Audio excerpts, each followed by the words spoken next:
Well, that's the question. I'm not hearing myself at the moment.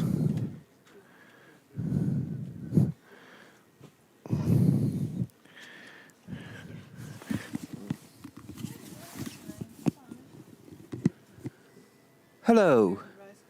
How interesting. That one went red. Yes, 'cause you did the wrong thing. Hello, everybody. This is microphone testing.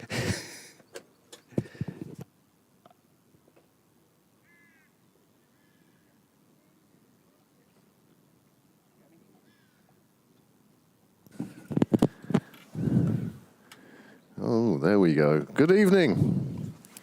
Welcome to the three of you tuned in for this Premier League, Leinster Senior League game between Pembroke and Clontarf. At the moment, we're dealing with just one camera. But I can tell you, the umpires are in the middle.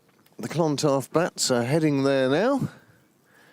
And Niall is off doing Niall things, which means he's off setting up cameras and doing all the technical stuff that allows us to bring this to you. To those of you who tuned in because of my tweet today, somebody was giving out online about the ICC feed from the qualifiers in Edinburgh.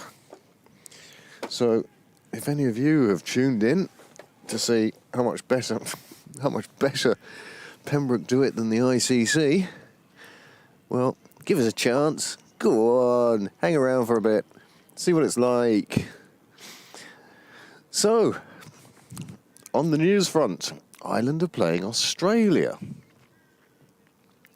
They're doing that for the first time on Sunday, and then there are two further games during the week. Sunday's game is sold out. However,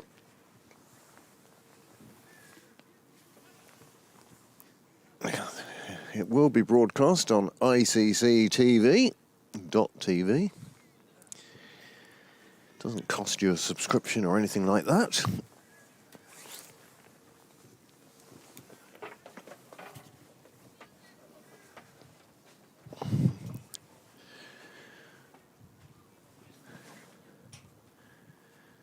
And you can watch those games there.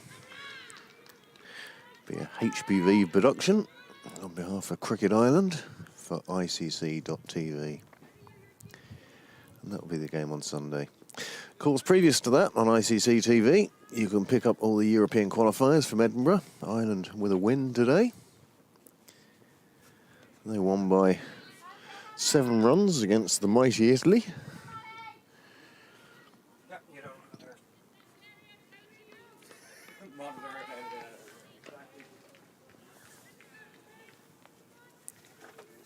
I'm trying out a new headphones and microphone. I feel like I'm in a call centre today. Well, it's Hannah Little opening the bowling from the nursery end. Shauna Kavanagh back on the field again. She missed out on the Super Series yesterday. It's deemed that she's still not quite ready for the rigours of 50 overs.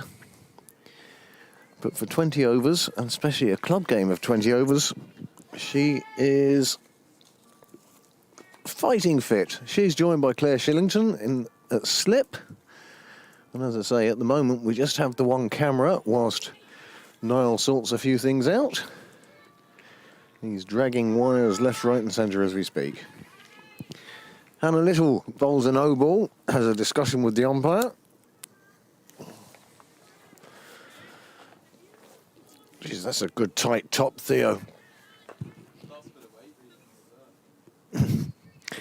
Fatherhood will do that to you.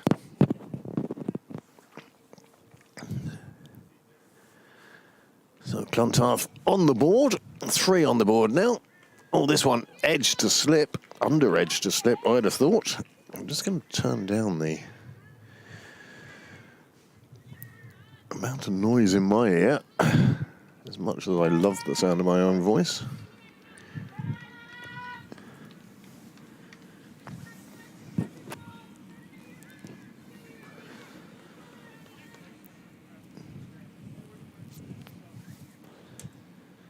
Pembroke, of course, who reached the... Oh, my word, that would be a no ball. And it's pucked away down to fine leg, where Anna Bill does the fielding. It won't stop them taking 2, and I suspect the umpire might signal that as a... No, he's saying it was just a full toss. It was obviously dropping far enough. 2 umpires working in conjunction.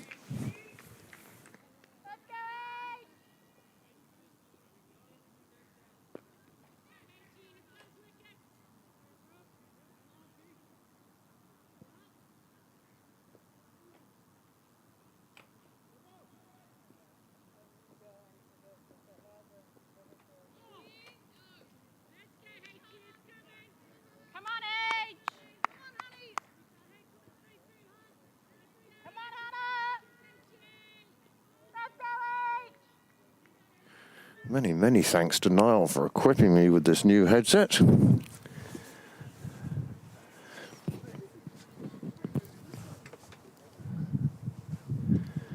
Neither side has any of the Irish squad with them tonight. For Pembroke, that means we're missing Lou Little, Mary Waldron, Orla Prendergast. But it does mean that we do have the experience of Shauna Kavanagh, Claire Shillington, Kathy Murphy, Hannah Little, all of whom have represented Ireland on the cricket field. And there's a few out there who may do so in the future.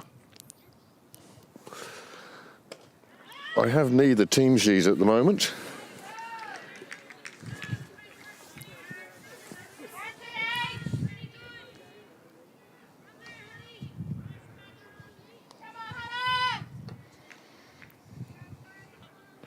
Plenty of encouragement out in the middle anyway.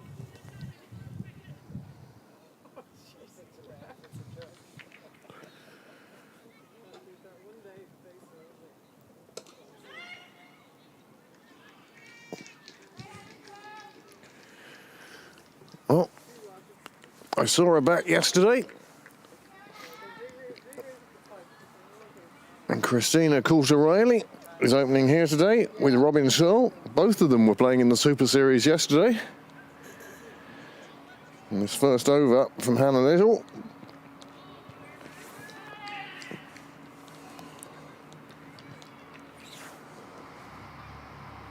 Freya Sargent I see in the Clontarf side, another one who was playing yesterday. Judy McNally. Sinead Thompson as well, left arm spinner, who was making her debut in the Super Series yesterday.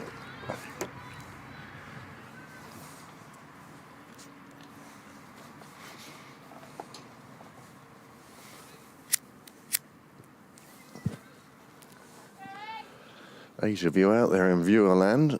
Let me assure you that it won't be long before Niall has the second camera up and operating. And let's hope he also gets the graphics up. So the end of the first over, 11 on the board. Good over for Clontarf. Not so much for Pembroke.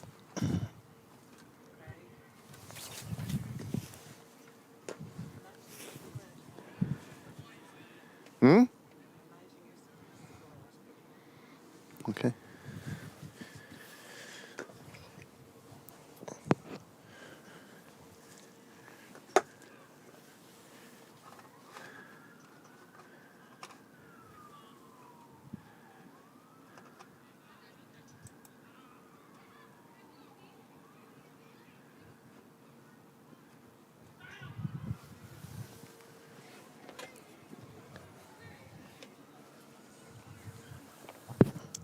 Graham Mooney doing the live scoring this evening.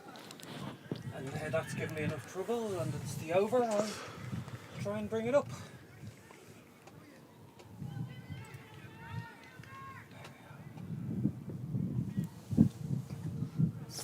Oh.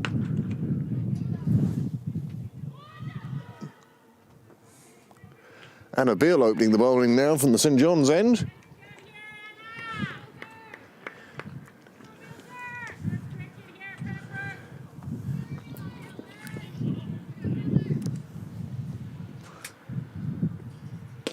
Played a vital part in the win against YMCA in the Leinster Senior Cup semi-final on Monday. 7th of August that final will be. It was part of a magnificent run for the club. The women's firsts have reached a final. The men's seconds have reached a final. And that's a lovely clip away on the leg side.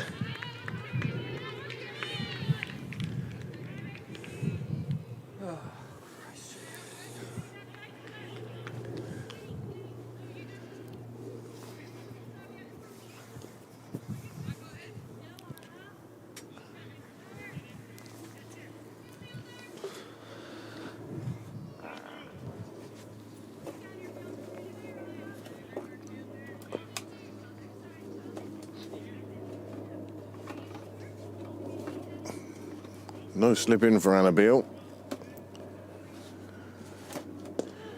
And whilst we're in the power play, the two outside the circle, Anna Lynn is down at the club. Where's that Kim Lee? Kim Lee down at the clubhouse, and Zoe Bell has taken up her traditional spot at the end of the horticulture in front of the bar. That's a big blow, or attempted big blow. Kathy Murphy will pick it up in the ring.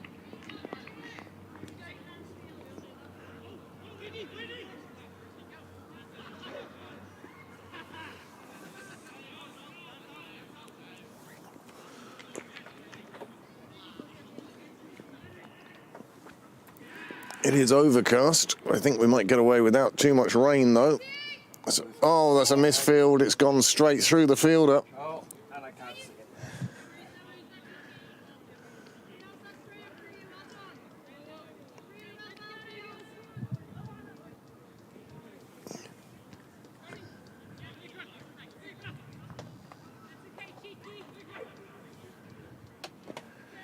Well, that's the end of 2 overs. The score is on 17 on the board behind me.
Plenty of encouragement for Hannah Little.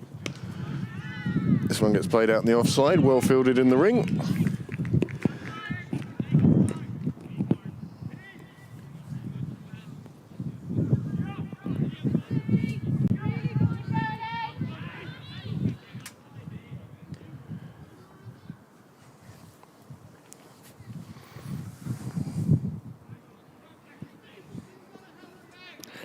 Bit wide, and the umpire will signal as such. Add another one to the total.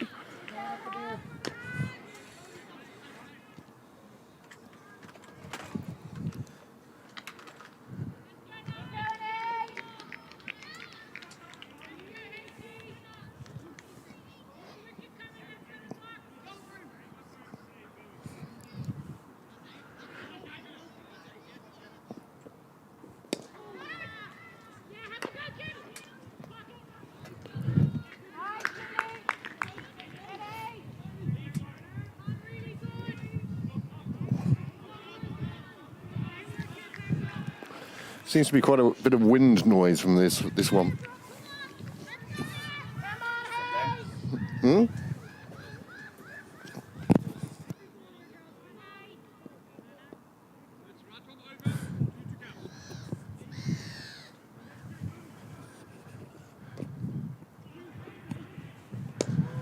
Nice straight bat, played back past the bowler. Won't be any runs there.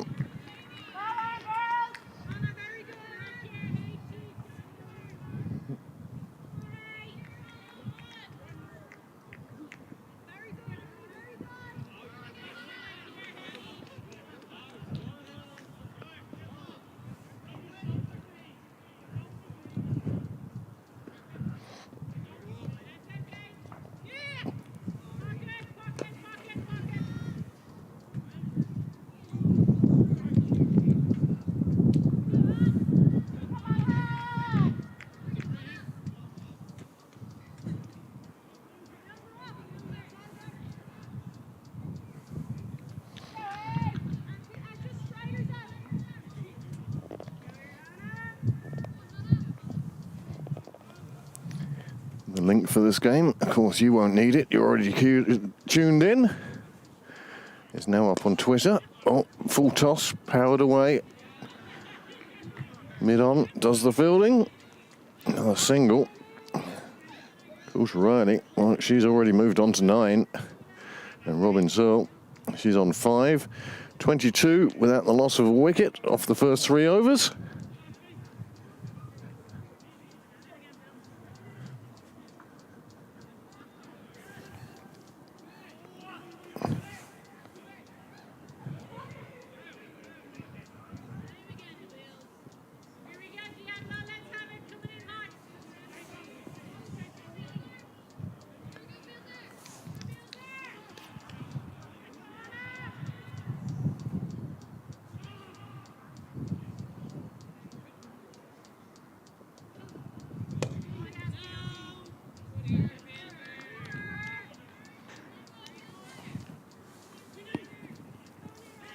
Annabelle now to start her second over. So as I was saying, hugely successful week.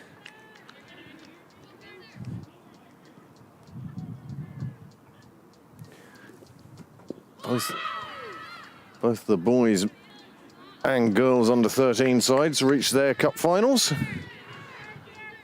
And as I say, so did the ladies first and the men's seconds.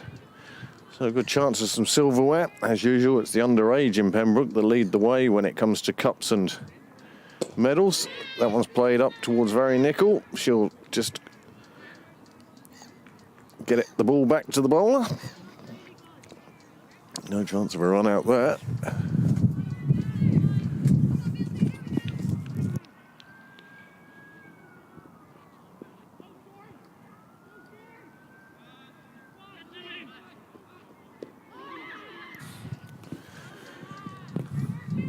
Well, that must have been nearly on the stumps because not often that little squeal of appeal comes out from Annabelle. You can see Phil, car park Phil, giving Charlie a good lap in the background as Annabelle comes in. It's played out, and Kathy Murphy, superb piece of fielding. That is leading by example, using her experience there, getting something behind the ball, and that's what worked for her.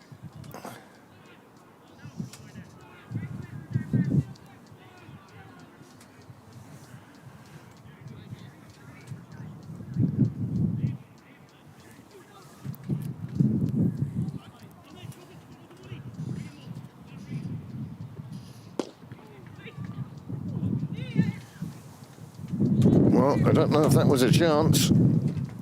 Either way, it found the turf. Annabelle finishes her over, and that's a much better over for Pembroke. There's 3 coming from that one. Score moves on to 25 without loss. And just allow the 18 of you now to catch up. We'll give you a look at the team from Clontarf in batting order style. No wickets down as yet, as you can see. Very strong side coming across the Liffey today. Plenty of interprovincial or Super Series players there. And then just to show you the Pembroke bowling in reply. Hannah Little opening with Annabelle. No wickets for either of them yet. And Clontarf going along quite nicely. 25 without loss.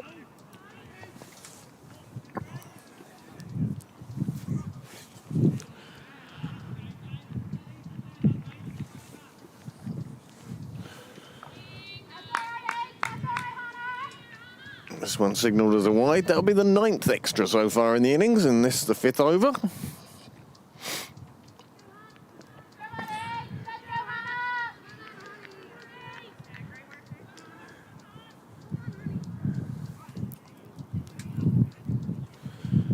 Going to be another busy night in Pembroke tonight. For the first team are down training. The tag rugby players will be tagging. And Clontarf hitting another 4.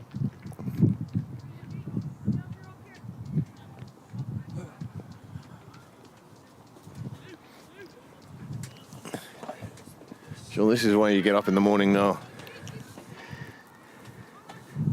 It's not like I was here late, let's put it that way.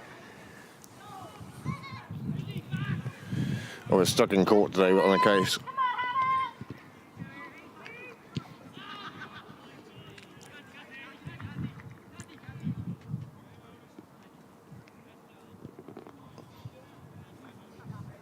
Nice bit of footwork from Kathy Murphy, just off your screen, returning the football to the first 11, who are warming up the traditional way, but playing another sport. How do they warm up for the football? That one's hit away. It's going to reach the boundary. Anna Beale is a bit finer now. Eli Clark does the fielding.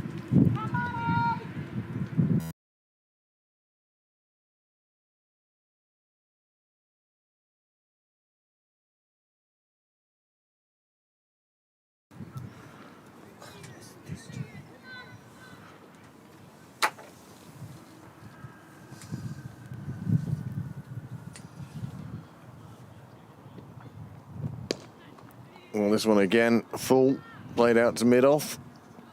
Kimberly McDonald does the fielding, but Clontarf still get through for a single. And at the moment, it's starting to look like Pembroke are going to be chasing a very big total here today.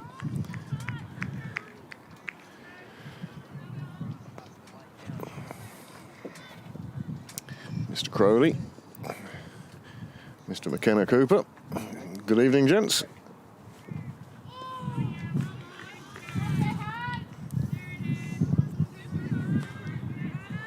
That one comes through to the keeper. A welcome dot ball as far as Pembroke are concerned. 10 off this over so far. We all know Hannah Little has that delivery in her.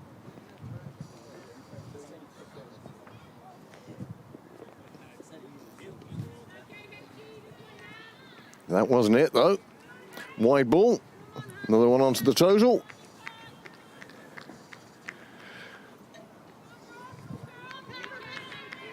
Michael Clark, if you are watching, and I sincerely hope you are, can you actually... oh, you did. Thank you very much. Michael Clark retweeting my tweet with the link to tonight's game.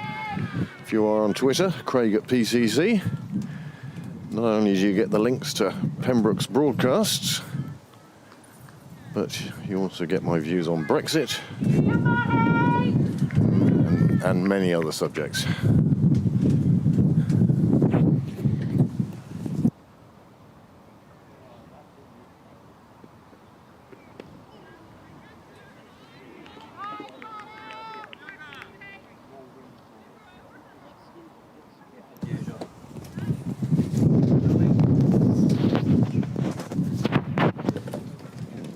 I'll tell you what part of the reason is. The microphone's on both sides.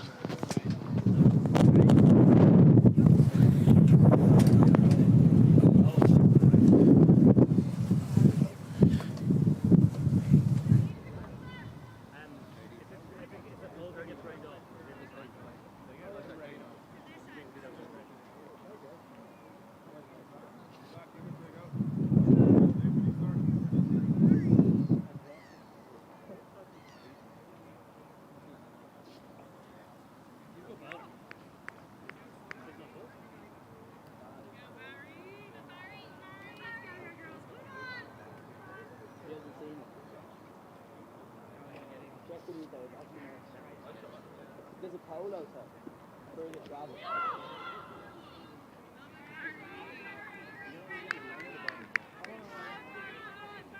That one's the playing one. The blue one's the playing one. Well, is that any better, I ask the 20 of you out there?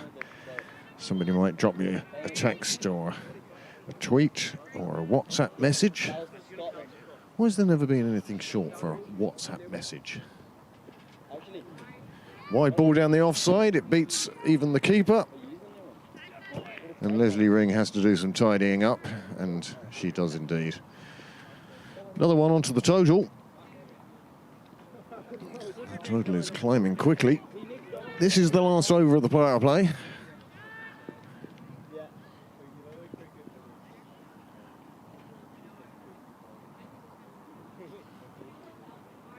Wide again. The Pembroke bowlers suffering a bit with their accuracy. One thinks that the captain out there tonight is going to have to, well, perhaps go for some different bowlers. And the first two gentlemen into the net tonight, JJ Garth and D. Tucker. Dare mid. I am trying to learn how to pronounce your name. Amanda's coaching. Well, nicely chased down in the field.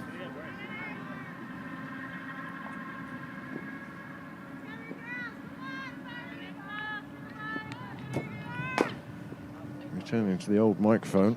Certainly seems to be sounding better. Hiya, Josh! Hiya! Hiya! How are you, mate?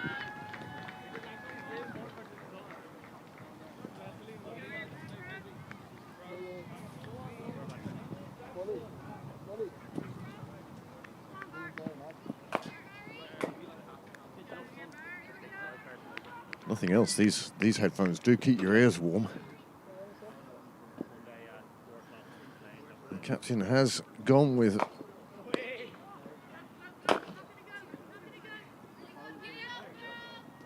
very nickel.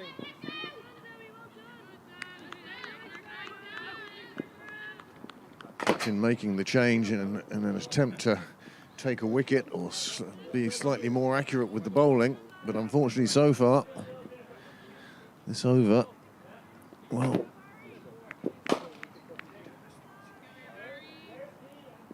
$14 have come from it so far.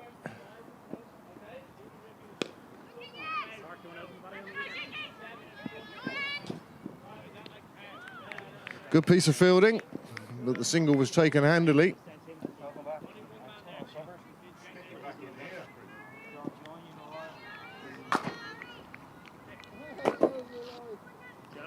Good to see Joe Prendergast back on the ground. He's recovered from his hospital visit. Word has that it was a burst appendix. And that's, I have to admit, only hearsay on the basis of I heard somebody say it.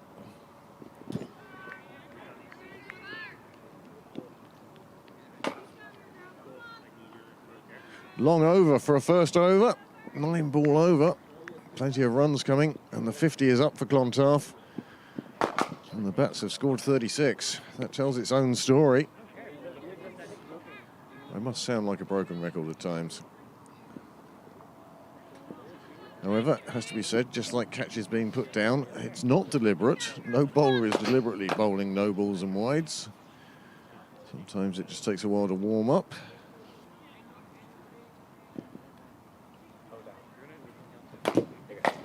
Sometimes you'd wish the umpire would give you a break.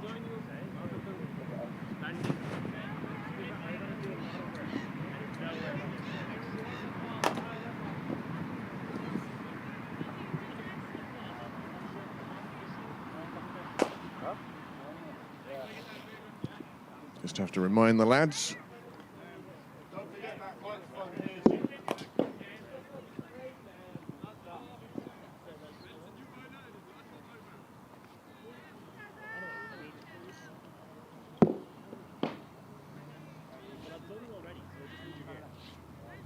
Change of bowling as well at the nursery end. I see the ball in the hand of Zoe Bell, and so do you.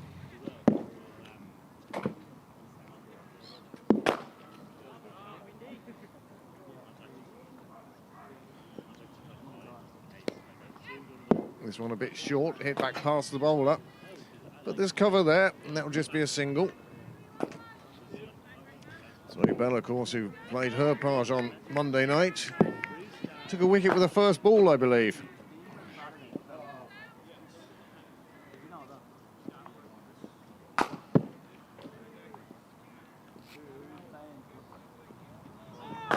That's much better length. It elicits some applause from her teammates on the field. I can only recommend today, if you are coming down for a little evening walk, constitutional, steps to be counted, and come on down, but do bring a coat. It's time for the Irish national dress. A pair of shorts and a puffer jacket. It's a fine look. I can see a couple of people who've taken that on board for tonight already.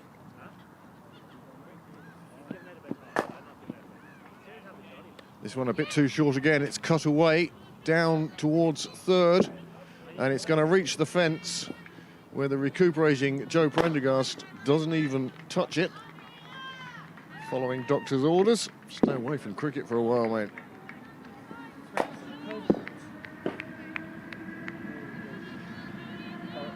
I think that was more medical advice, though. I don't think you're a million miles off the mark. No unnecessary bending.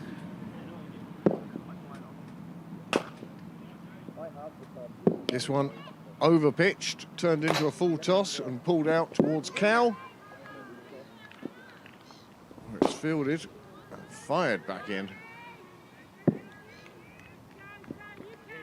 They're fine.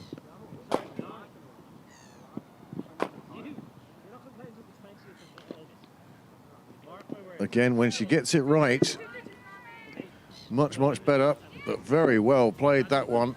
Robin Searle just showing the face of the bat to the ball and allowing it to run down to third. Down towards our cameras and our commentary position. It is a bit on the fresh side. There's a bit of a breeze. If you're coming down, you're more likely to be asking the barman for a cup of tea or coffee than you are a pint.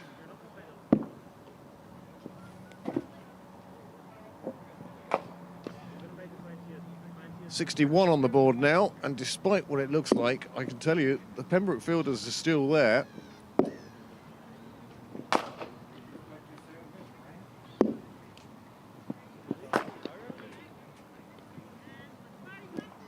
don't think there'll be too much tonight.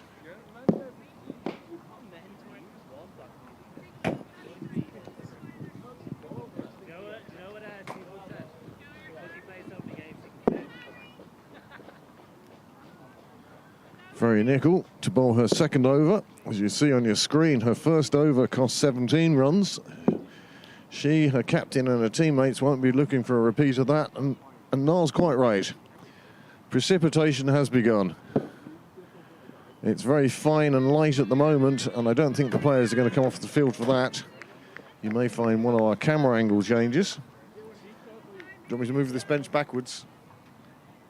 It's coming in that way anyway. Do you want me to grab a wall for the gazebo?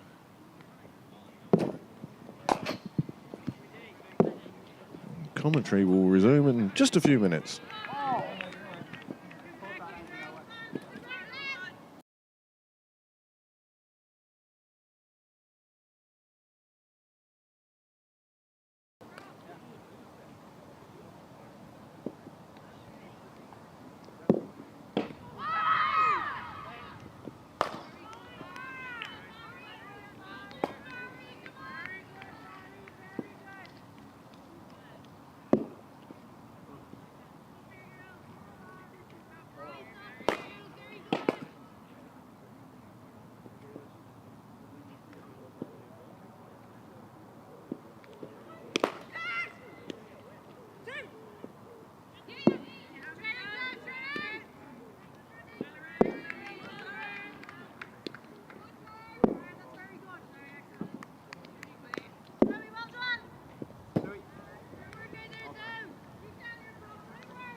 Well, whilst we were trying to fix the gazebo, make the place a little more waterproof as the rain comes down, I think we may have to readjust our thoughts. The umpires are discussing things in the middle now. You can see a drop of rain or two on the camera. But for the moment, they've decided to stay where they are. And fair play to them, and fair play to the players.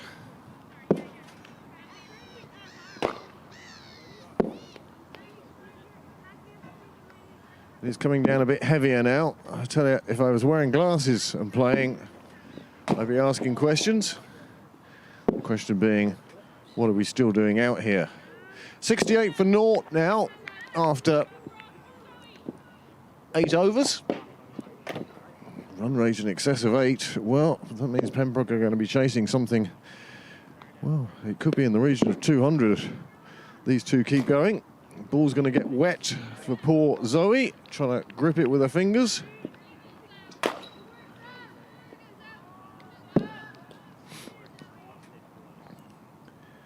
Clontarf really have taken this game by the scruff of the neck. There was a game earlier in the season where Pembroke were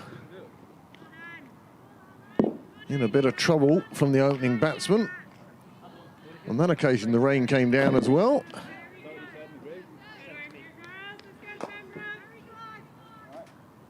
Saved Pembroke's blotches on that day, and is the rain going to do the same today?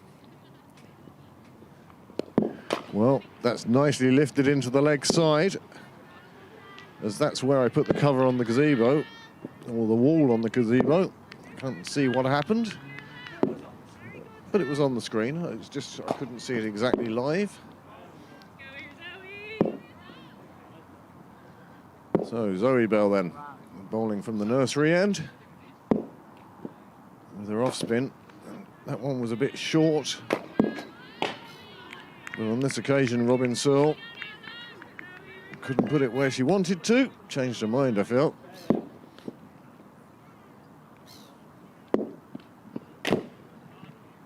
Well, it's ridiculous that on the 19th of July, I'm kind of thinking that it'd be nicer to be at home.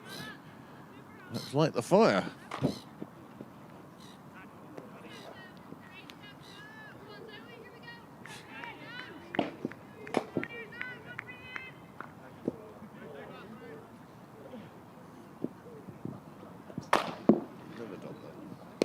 It's in the air, clears Kathy Murphy in the ring, and it heads down towards Claire Shillington at the Willfield Road gate.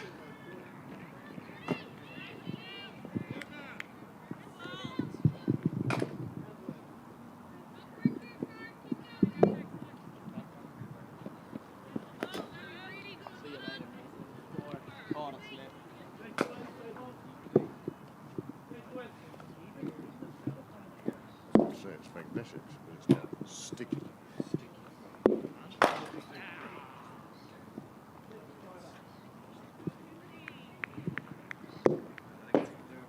No, it's not. Have to stand here like this, you know.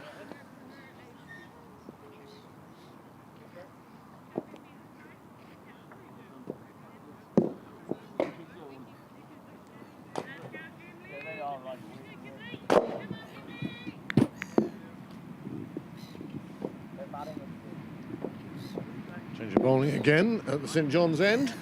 Kim Lee MacDonald, one of the up-and-coming bowlers in Pembroke at the moment.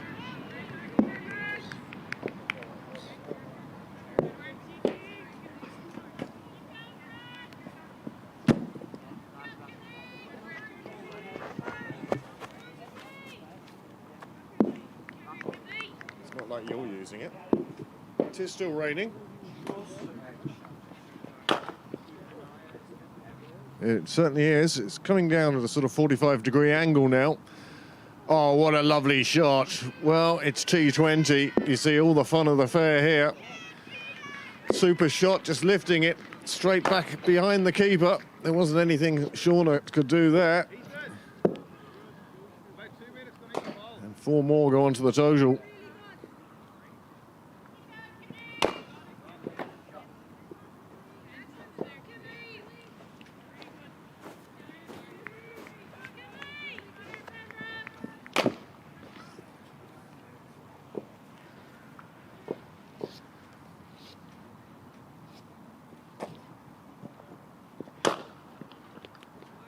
that's wide. And again, very little Shauna Kavanagh could do about that. That was very wide. Just a slight loss of control. No, and I don't see many cloths out there. There's just drying with hands. Hands that do dishes. Is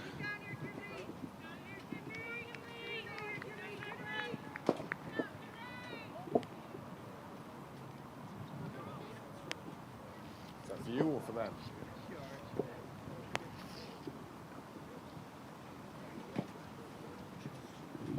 Well, you can hear the rain coming down on the outside microphones now. You can see it on your screen with that background of the trees. I think Hamish and Dougal need to come in. They've been out long enough.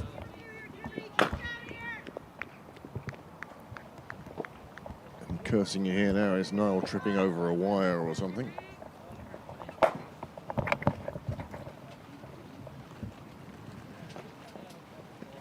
Well, that's going to be a no ball, but it's also clubbed away. Christina Coulter-Riley, well, she wasn't going to miss out on that.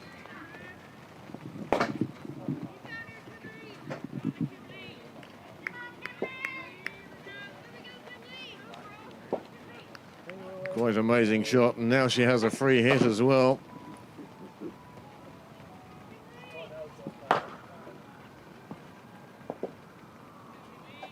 Well, I suggest at this stage that you do stay where you are, and well, unless of course you enjoy the rain. And for the free hit, she hits it straight down the ground again. There goes take two, and they're home safely for two. Well, these two are showing just what a step up the Super Series is. As the rain slowly lightens on us.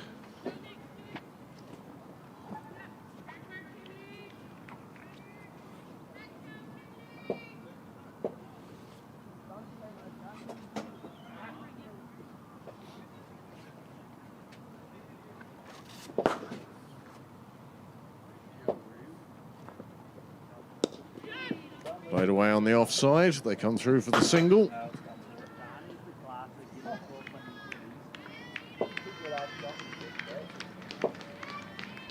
Goes for four, and that brings up Coulter-Riley's half century.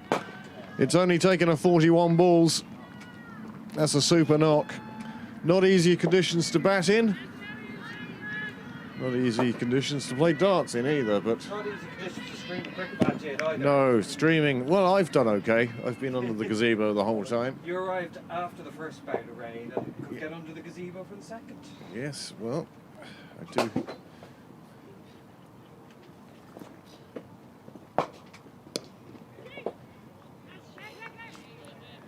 Good call. Niall, when you're pressing that button, are you expecting that to change? Yeah. It did change, right? No. There we go. That's what I'm saying. When did that happen?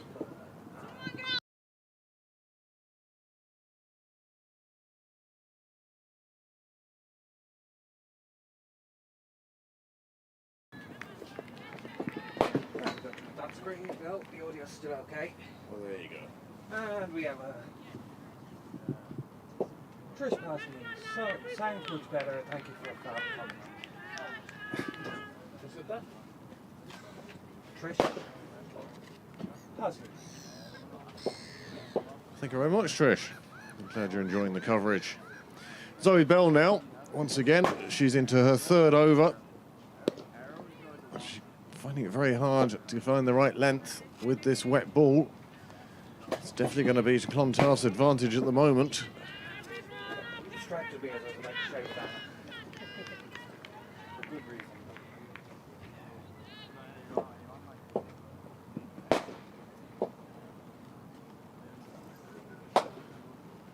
Well, again, trying to give it plenty of air, turns it into a full toss.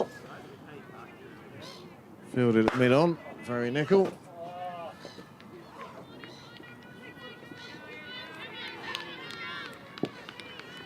Well, it's almost summer weather in that the sun is shining, but the rain is falling. Comes down the track, hits it straight, it's gone all the way, and it can't be stopped by a sliding, I think that's Anna Beale. No, Kimley.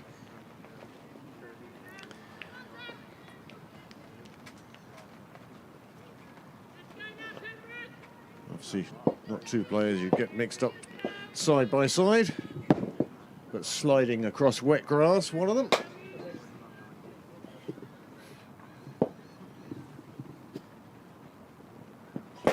Short from Bell, played away on the offside this time.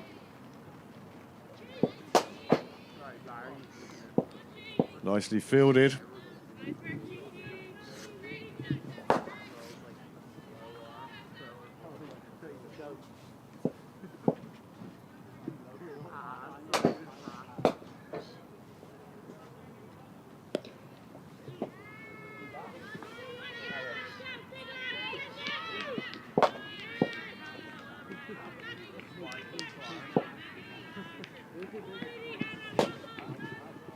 Still plenty of encouragement in the field for the Pembroke players, but if they look around at the scoreboard, they'll now see that Clontarf have passed three figures, 101 without loss.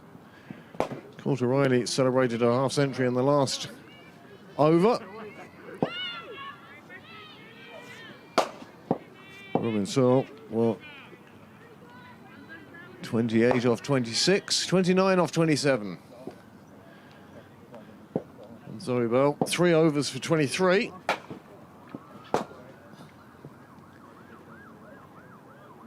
Anna? Yes. Thank you so much.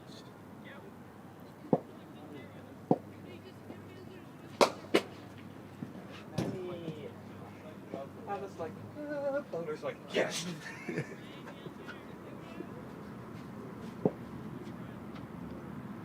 Cloth comes out from the media centre, pocketed by Anna Beale. And let's see if the lucky blue cloth makes any difference to this innings as far as Pembroke's concerned. 11 overs gone, 102 on the board. 9.27.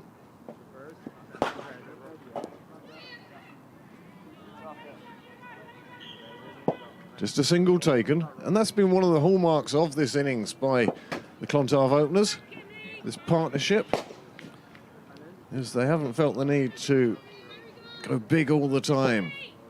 Quite willing to pick up their singles, turn their singles into twos, and then when the bad ball has come, and let's be honest, there's been a couple, it's been put away.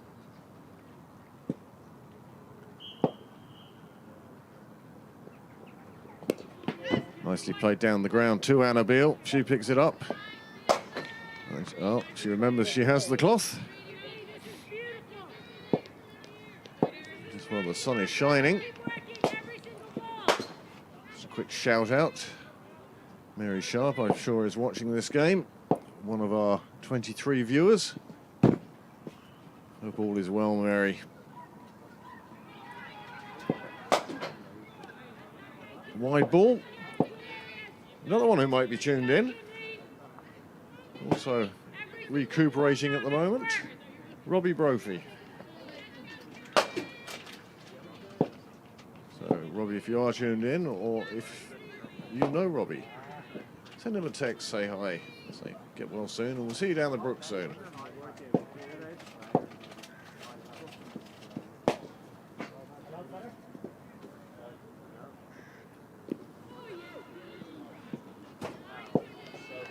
Newsletter came out from Pembroke today, this week. Yesterday, I think it was. Tuesday.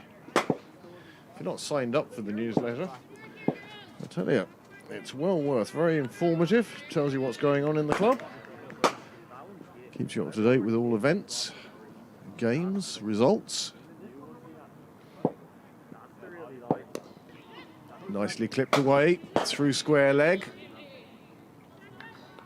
Barry Nickel does the fielding.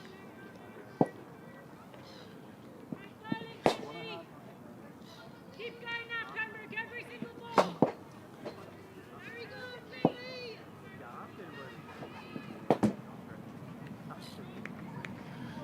It was my plan to show you the card every few overs, but 106 for naught. I think you're seeing most of the detail you want to see on your screens right now. Wide on the offside, another wide ball. In fact, just out of, say, interest, a morbid curiosity.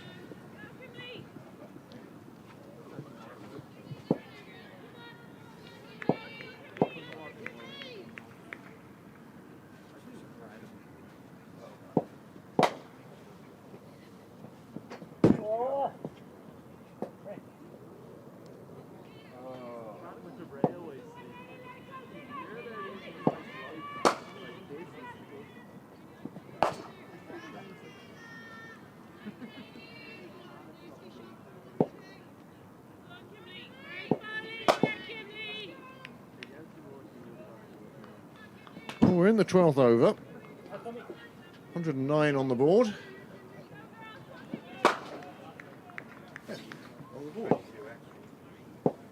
Well, you can calculate it easily enough.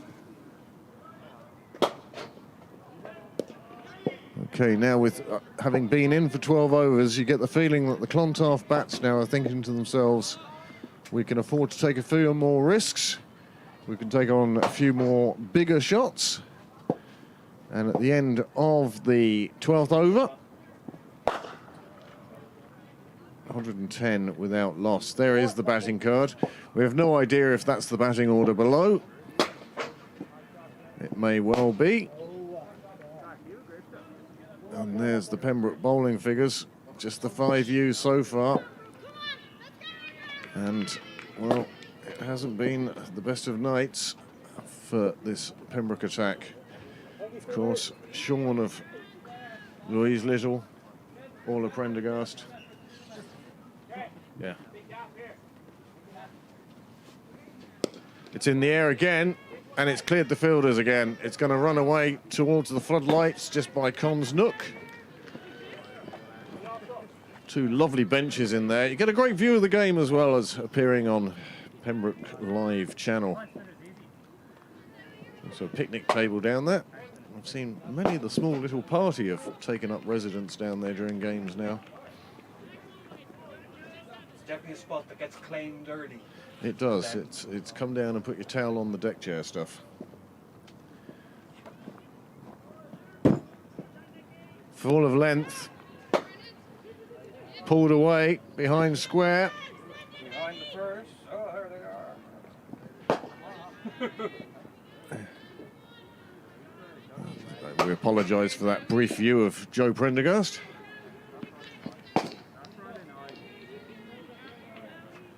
As they say, just out of the range of our cameras.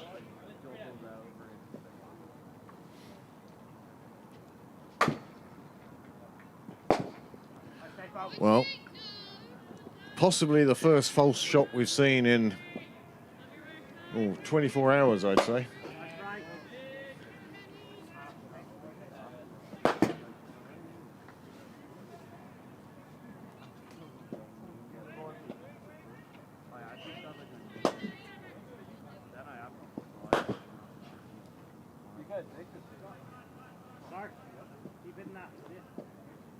Too short, and it's lifted away on the leg side. Called no ball.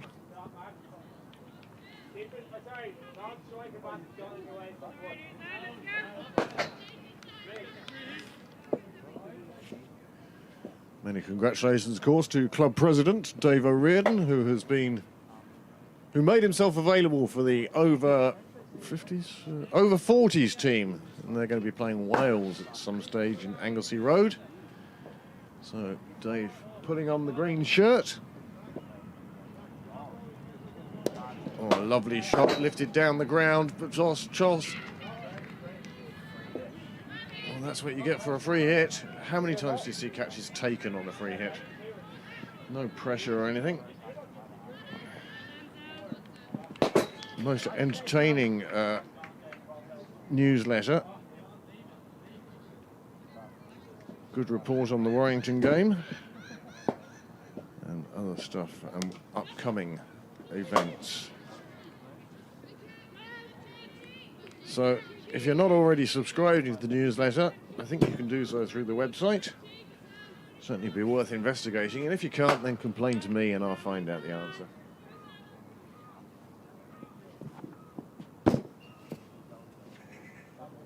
Well, there hasn't really been a lot to report on from the middle till so far. Two players who play at Super Series level were playing here in Sydney Parade yesterday, in fact on that pitch. How to feel at home. So they've moved on, or moved the score on to 121 without loss. 13 overs gone. Have you got a... Want to take them off, man?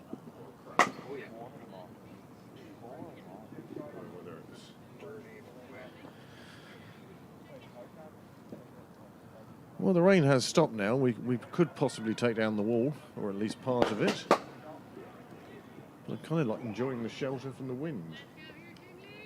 A few people up and down the wall now. The first dozen get in free. And Kinley MacDonald continues from the St John's end. And Searle again. Playing out square on the offside, picks up the single, and that at the moment is a good result for Pembroke.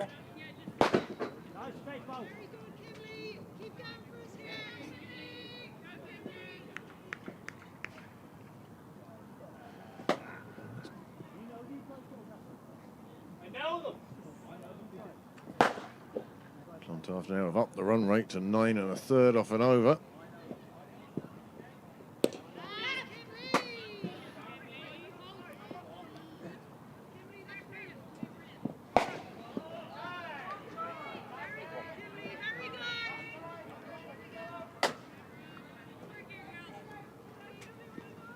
Good thing to hear here is that the voice is crying out encouragement on the Pembroke side of the experienced players. Shauna Kavanagh's, the Kathy Murphys, just trying to keep the younger ones G'd up, even when things don't appear to be going Pembroke's way. That being said, Clontarf have done brilliantly, these two. Christina Coulter-Riley now, she's moved on to 66. Robin Searle is on 34. And between the two of them, even not counting the 24 extras, these two have put on a century together with the bat.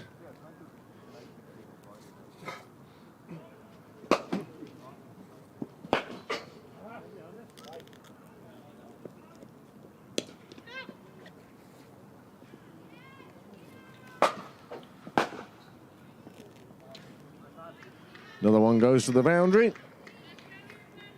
70 now for Christina Coulter-Riley. Clontarf, of course, who are looking to keep the pressure on at the top of the table. They're the ones who are chasing Merion down.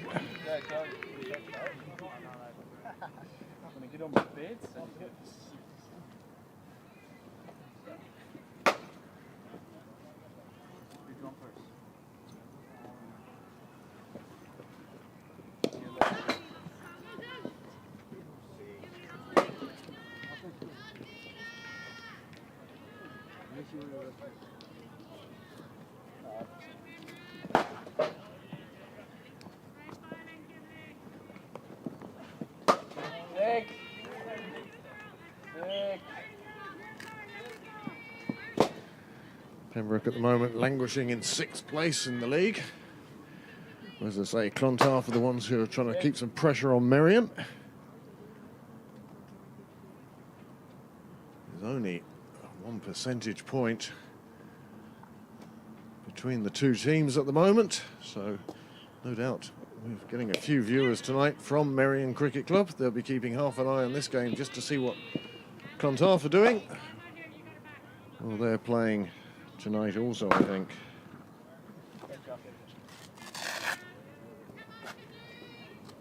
It's a full roster against us.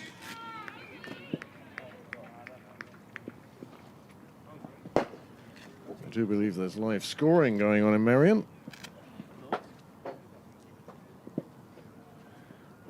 Well,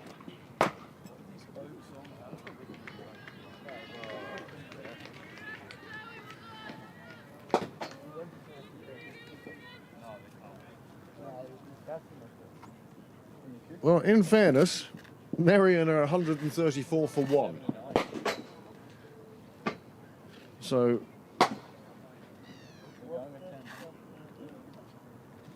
maybe they are watching and just sort of signals are going out with, they got 12 off that over. Well, if they did, so can we.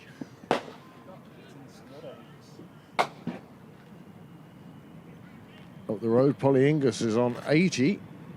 Annabelle Squires, she was run out on 11. Celeste Rack, 33 at the moment. So Merion going along very nicely indeed.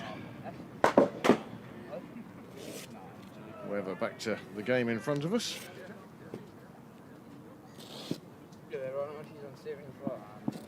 138 without loss.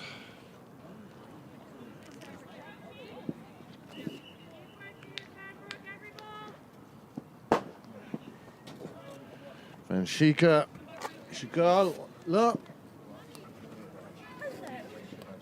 is, hello Josh, is coming on now to bowl from the St John's End. Looking forward to seeing you out in Clontarf on Sunday. Enjoying the presidency?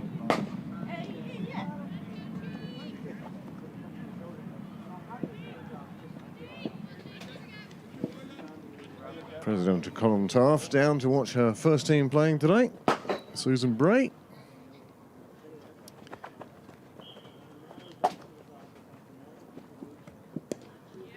Very good ball, very accurate. 6 of those.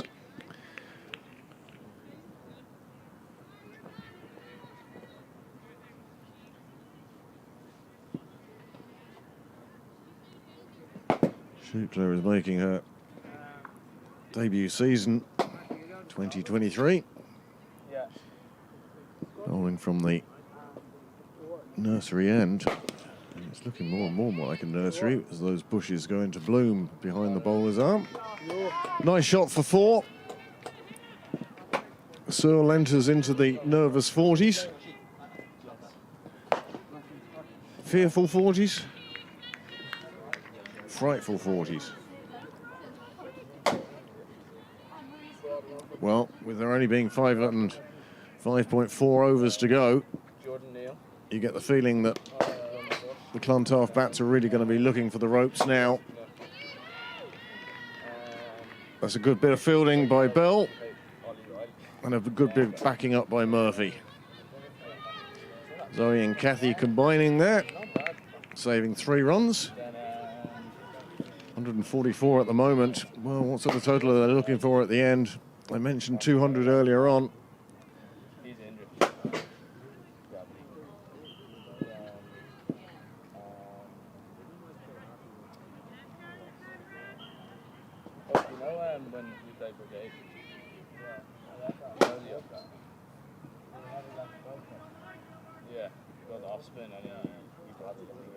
They're not too bad actually, but I should be told. Oh, full toss, and that really is put away very nicely indeed. Behind all the firsts who are meant to be training, but just seem to be standing around chatting at the moment. But that's a super shot, another 4, and that brings Coulter Riley, I think, to 80.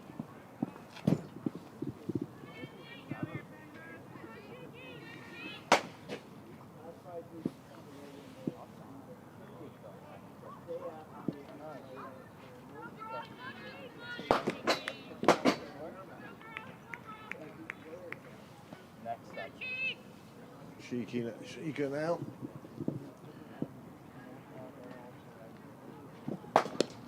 Well, she's come on to bowl at a time when the bats are looking to swing.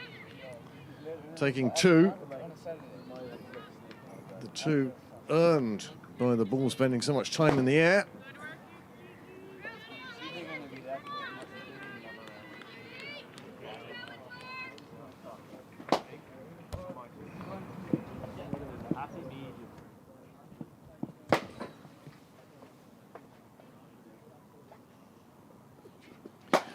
One through to the keeper.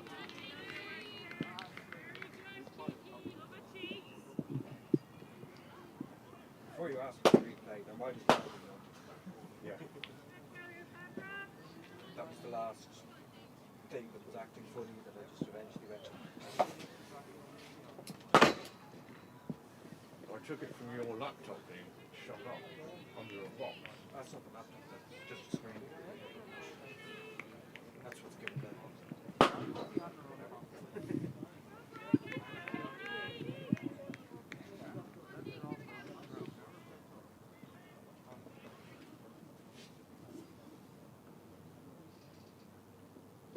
Another full toss pulled away on the leg side. Coulter Riley. It's another no ball. Oh, she'll be... Well, she wishes she'd got two there, but instead it went straight to the fielder. It's a free hit, but it'll be Robin Searle who gets the benefit of it. How high can Clontarf go here, do you think?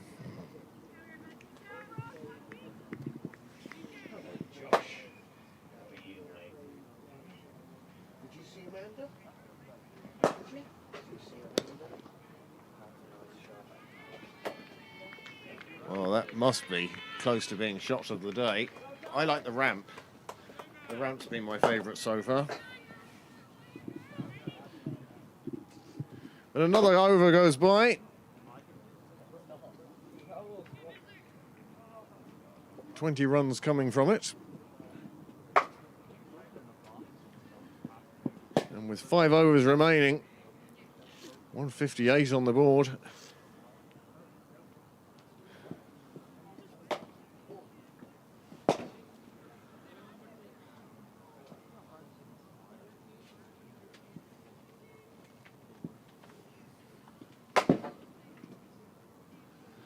Well, it's a funny old evening. The sun's back out now. Ground will be covered in terns and seagulls soon. With that rainfall, all the little worms will be coming up. Fertile ground for our feathered friends.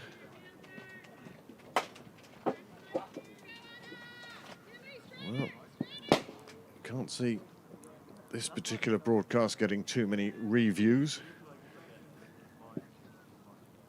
Maybe by Clontarf supporters.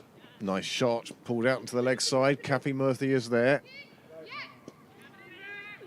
Big throw from Kathy. Big arm indeed. Nice bit of fielding by Kathy Murphy.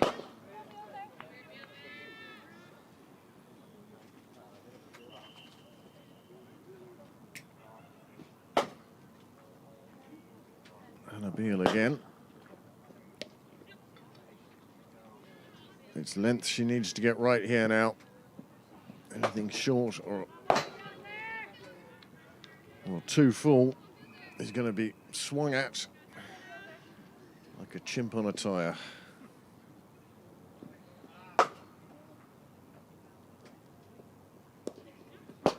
Well, she just clipped away. I wish I could play that shot. Just down to square leg. Zoe Bell keeps it to a single.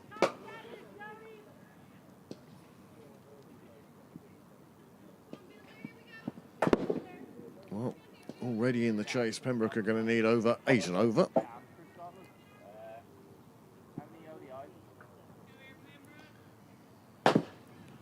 Coulter Riley now on 86. She'll certainly be looking to get to 3 figures before the end of this innings. Just a single though. Kimberly McDonald doing a fine job there of keeping that just to a single. But that does bring Robin Searle on strike, and she's on 49. It's taken her 39 balls to get there. There's definitely been a pick-up in her scoring rate. More than content to let Coulter Riley do most of the work. But that's enough. That takes her through. And that'll be her half-century. Clontarf bench bursts in applause. So, well, she looks more thankful than anything else. And this, don't look, Joe, don't look. You could never unsee it. Joe Prendergast sneaking a look at the scoreboard.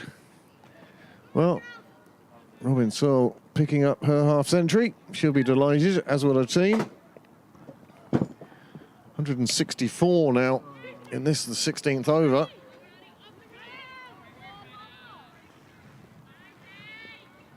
Well, Sir will feel now that she can open her shoulders, swing at most things.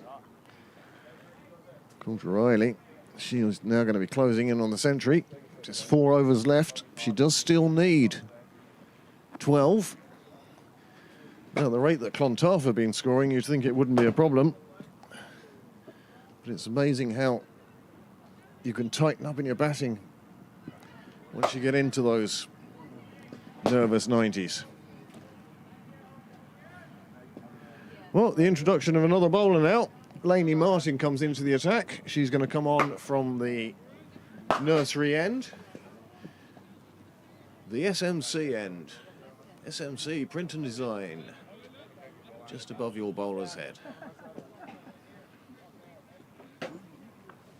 Steve, if you are watching, you need new signs.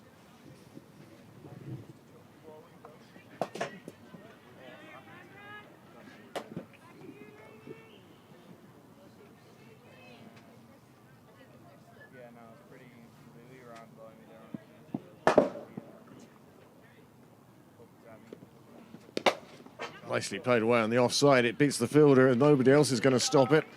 Not even a traffic policeman. It's run away for 4. It's 4 more onto the total and it takes Christina Coulter Riley into 92. Barcelona Olympics 92.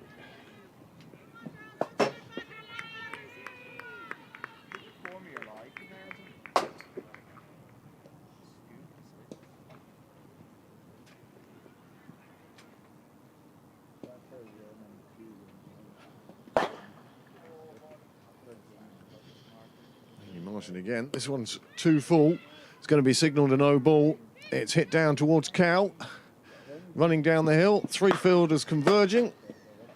Claire Shillington is the one who picks it up and returns it. Score on the board. 169. Evening, James.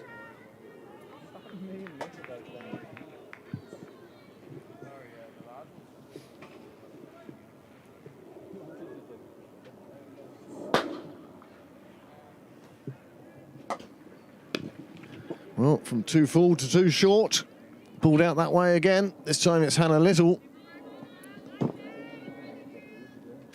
Does the chasing round.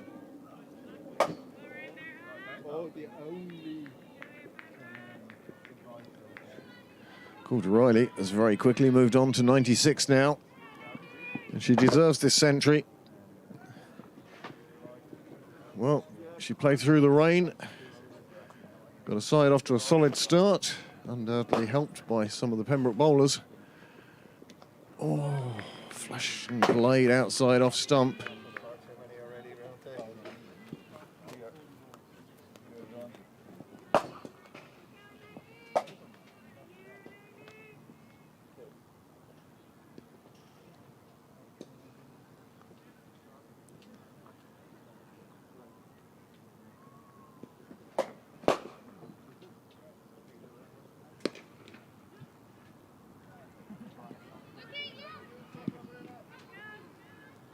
Just take the 2 from the ball clubbed out towards Claire Shillington. It's not close enough to her for the catch. But 2 more onto the total, 2 more for Coulter Riley. She moves on to 98.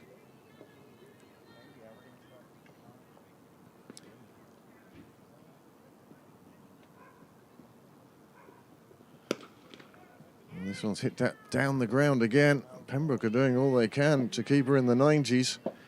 She does move on to 99, but she's at the non-striker's end. That was another no ball. Another free hit.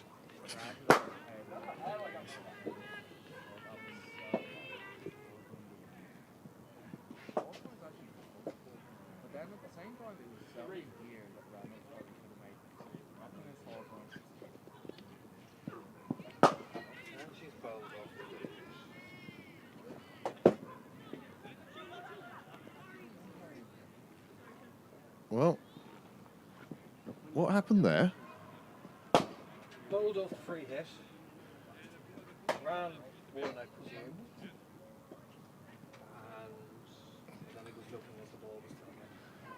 So Pembroke finally managed to hit the stumps, and it's on a free hit.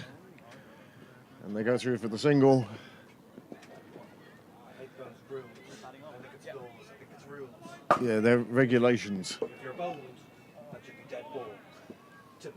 Yeah, well, I think you're right. If it crosses the boundary, it's a dead ball.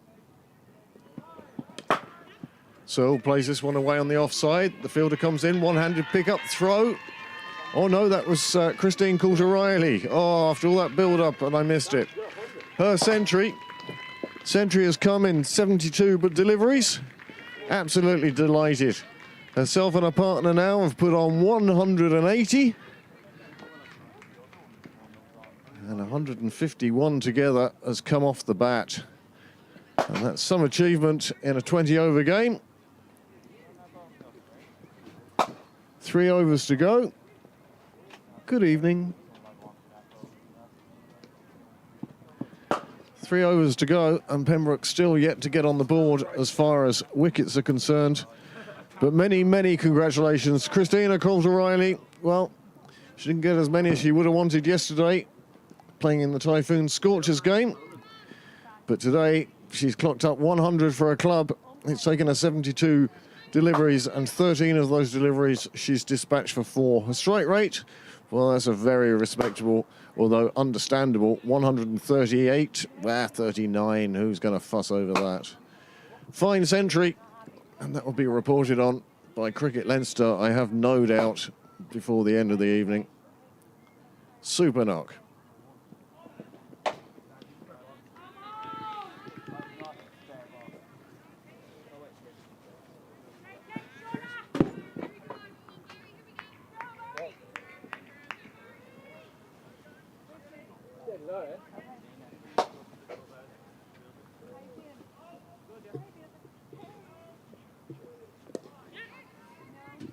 Well, the heavy pursuit of runs begins now then. The landmarks have been passed.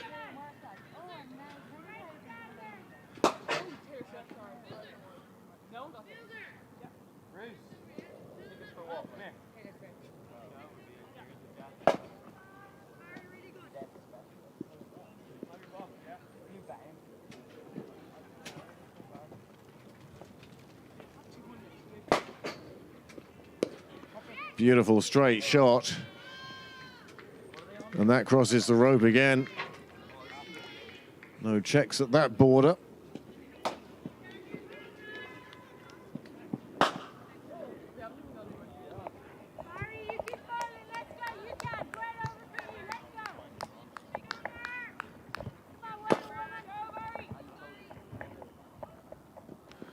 We'll come into the conclusion of this. Well, Clontarf still chasing that 200 number, and it looks like they're going to get that. That's another fabulous shot. Super ramp. Well, was it a ramp? Didn't really go down to it. Took it standing up and still dispatched it over her shoulder. That's the advantage of wearing a helmet, I suppose. You can have confidence in that one. Wow. Another super shot. Clontarf making strides towards that 200 now. This time, sweep around the corner. It'll be another boundary, another 4. And my goodness, Clontarf are piling on the pressure here onto this Pembroke side.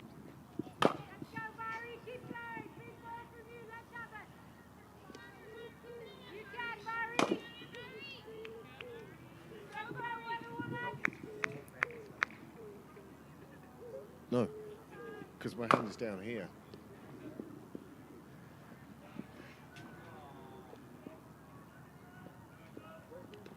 Well, she plays it around the corner, and this time it plays it straight into Shauna Kavanagh.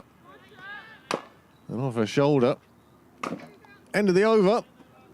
Just 2 more to go now. And Clontarf, well, they certainly look like they're odds on to get to 200.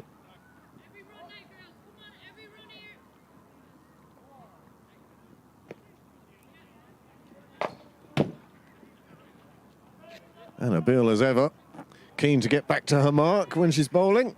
Speed she ran in, I'd be thinking, are they going to be in penalty runs territory again? Is that what's going on? Well, that's the last thing Pembroke need would be penalty runs for a slow over rate.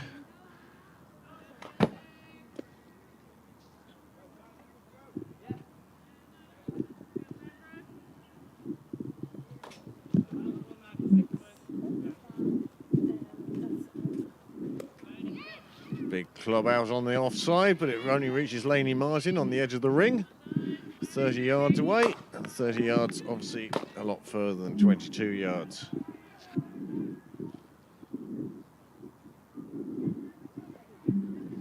That noise you hear in the background is me unscrewing the base.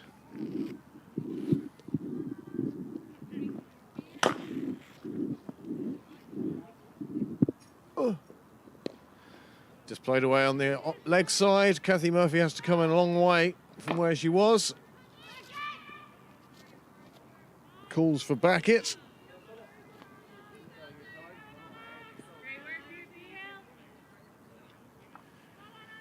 Great to hear the still encouragement in the field for the Pembroke bowlers. Oh! Well, talk about hit straight back at the bowler. And the misfield means it goes for 4. And that will be 200 up for Clontarf. They'll be delighted with 200.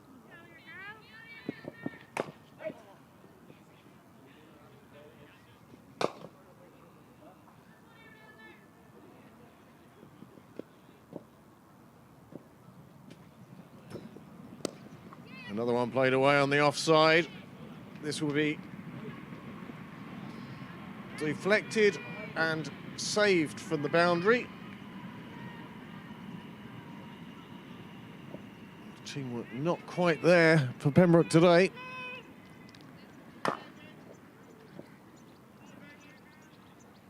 Well, just 9 balls remaining now. How many more than 200 do Clontarf need?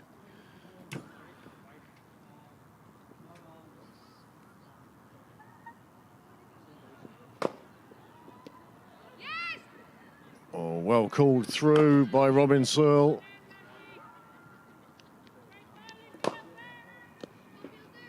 Even at this late stage in the 19th over, still looking for every possible run.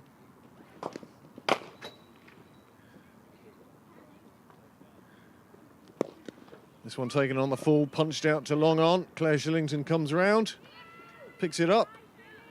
They see who has it and decide against a second. And that's the end of the over. 205 for no wicket. Well, this is a tremendous performance from the Clontarf openers. I'm sure when they were spending their day waiting for this evening's game, they didn't dream it would go this well. So 1 over to go.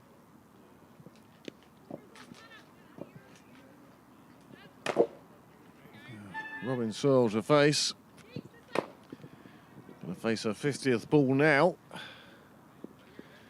That's her score on 73. A lovely shot, clipped behind square leg. Zoe Bell gets it in quickly. The stumps are broken.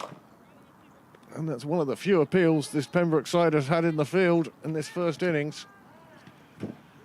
It hasn't been pretty watching.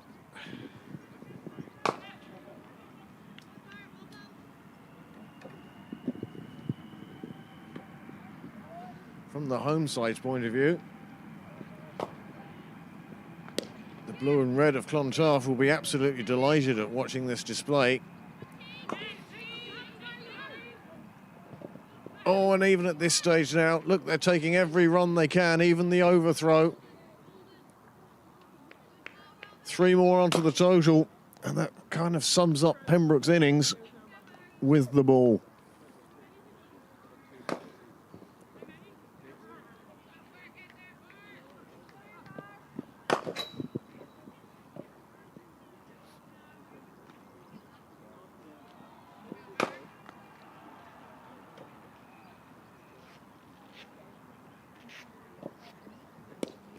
Again, played away in the leg side. Not trying to overhit it, just playing it out there, taking their runs, taking the singles. Up to 211 now.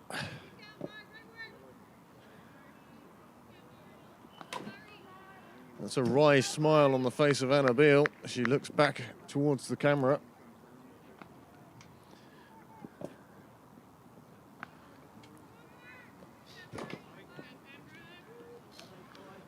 get the feeling Pembroke would be more than happy to get off the field at this stage.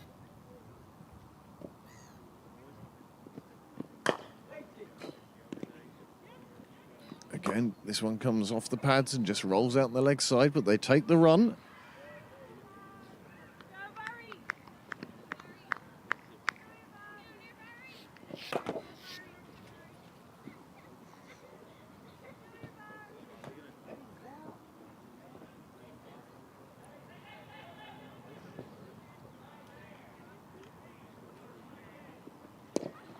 Big swing at this one.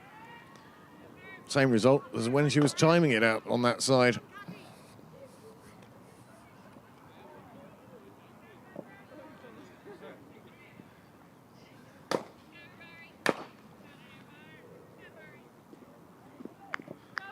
Still encouragement from the Pembroke fielders for their bowlers, and they've had a tough evening of it so far. This one hits in the air, down towards long off. Anna Beale does the running, picks it up, gets it in. And finally a wicket falls. Off the last ball of the innings, the partnership is broken. A partnership of 214. A century for Christine Coulter-Riley in double quick time. Robin Sewell, she ended up on 79. And Clontarf have set a formidable total there. But what commitment. Last ball of the innings. They'd already scored at least 214. And they went to take on the arm of Anna Beale. And on this occasion, well, they knew they had to walk back to the pavilion anyway.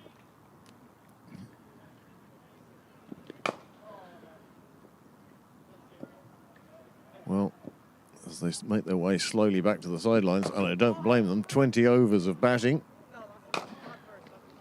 at T20 pace and coming in with 214 for 1 on the board.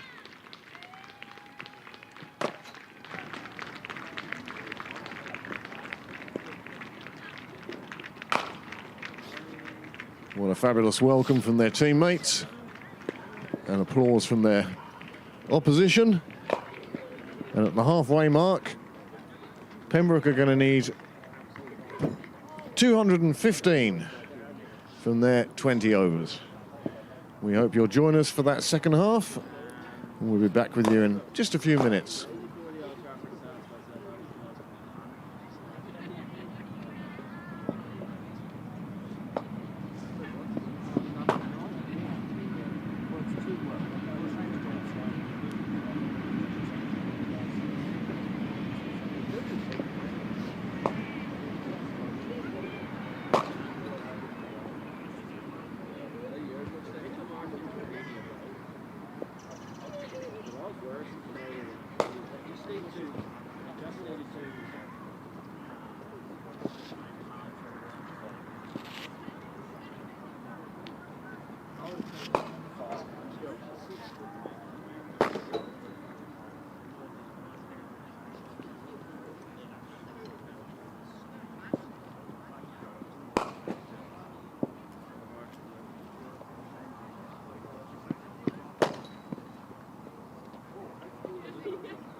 Well, welcome back.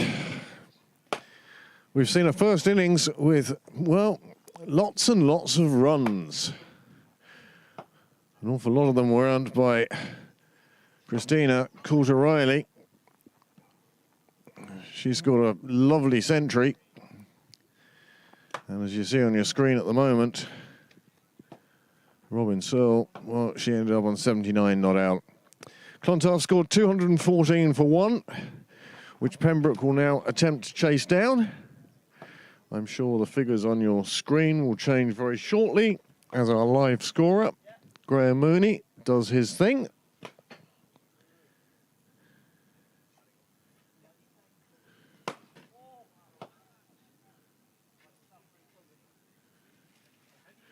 Many thanks to the 18 of you who have stuck with it at the moment.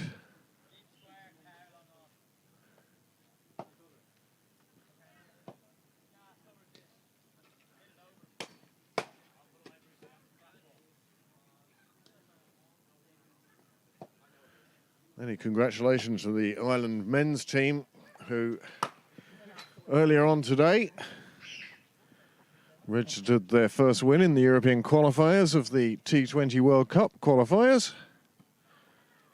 They defeated Italy by 7 runs. Curtis Campher, player of the match there. Of course, Pembroke have had an Irish international on their books this century. Andy Northcote, professional in Pembroke in 2005 and 6. He and his brother went on to represent the land of their mother and played a few games for Italy in the World Cricket League and other games. So, Pembroke opening with, well, the experience and absolute class of Claire Shillington. And the returning from injury, Irish international, Shauna Kavanagh.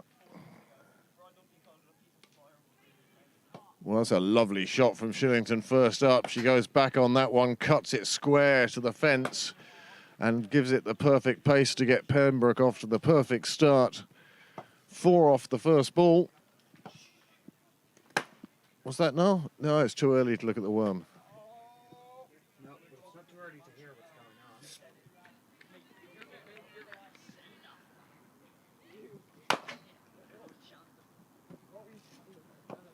Again, goes back to it. This time plays it down to third. There is a fielder chasing after it. They go for the second. Shillington just gets there. Wicketkeeper was aware of that. The appeal was only half-hearted.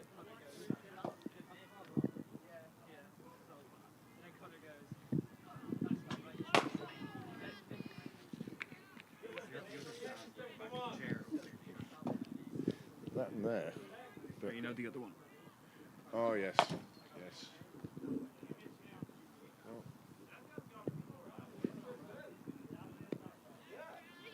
Shillington sets off for the single. Cool through from Kavanagh. Well backed up. One thing I will say about the Super Series, the Evoke Super Series, is everybody has a number. It makes such a difference. I suppose as streaming comes more and more mainstream, then perhaps somebody will come up with a solution.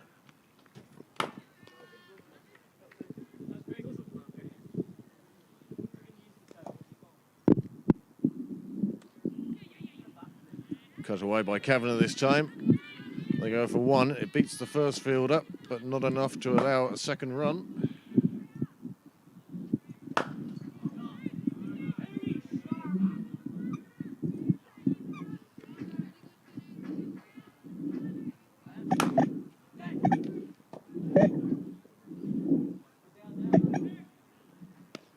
This one hit with a bit of force, but this time it's straight to the fielder.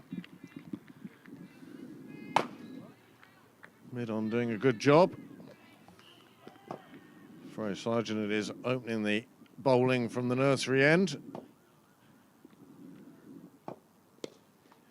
And this time Shillington has taken her downtown, lofts that one over mid-on, and it rolls down to, well, the new shed.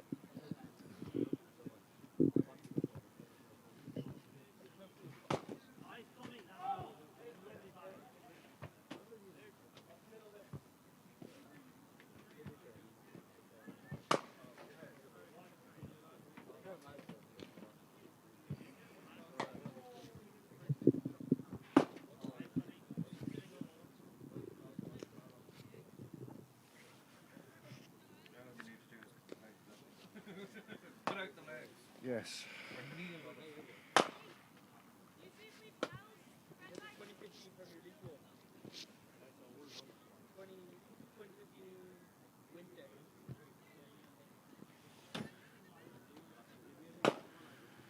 Good day for England in the Test match, as we just wait for the start of this second over. England taking the lead, but they've now lost 4 wickets. Nice start, goes through to the keeper. Emma Butler it is.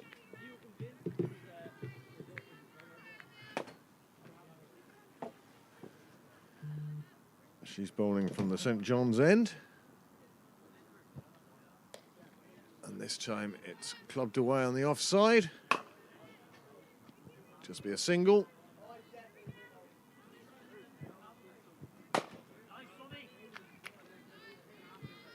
See that required run rate for Pembroke, 10.8. Well, smiles.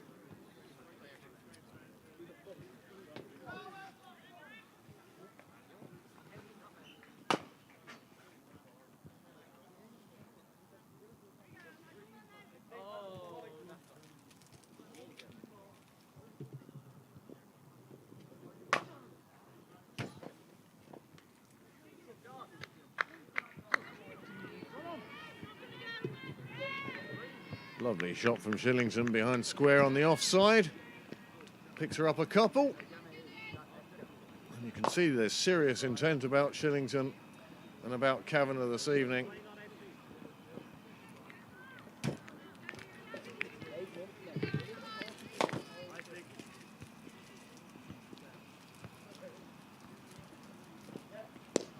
Well, that's a lovely straight shot.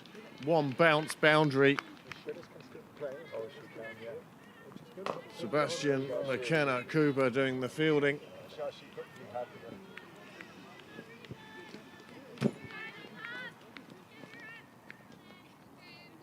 Don't worry about the camera, it's the microphones you three want to watch out for.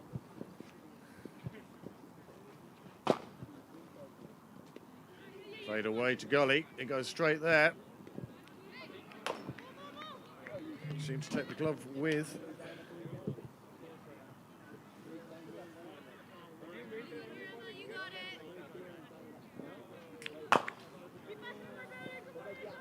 Captain of the fourth 11 turning up, obviously down to snare a couple of, well, one player in particular.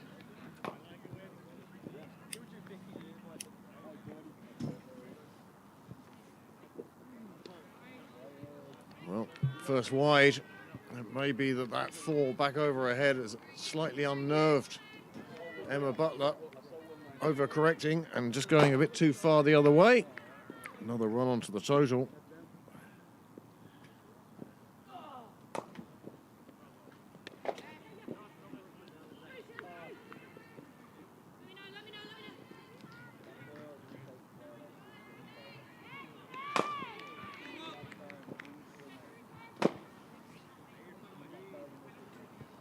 Pembroke going along quite nicely. 23 off 2 now.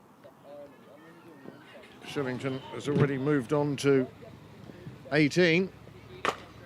It's just taken her 8 deliveries to get there.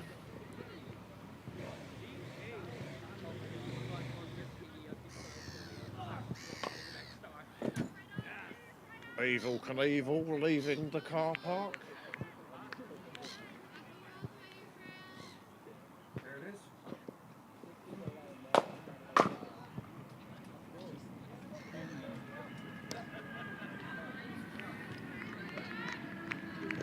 Sergeant, better delivery this time. Went for 12 off the first over.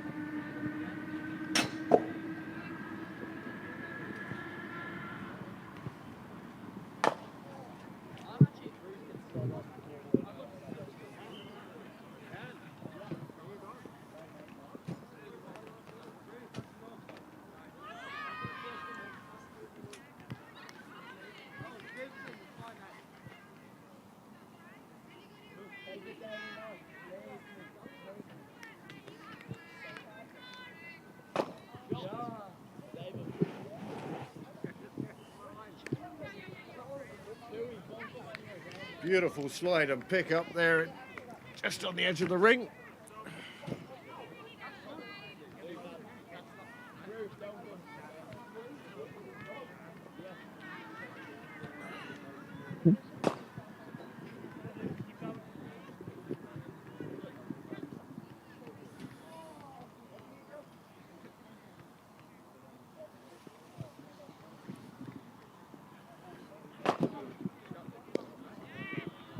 Very good ball, stump to stump bowling.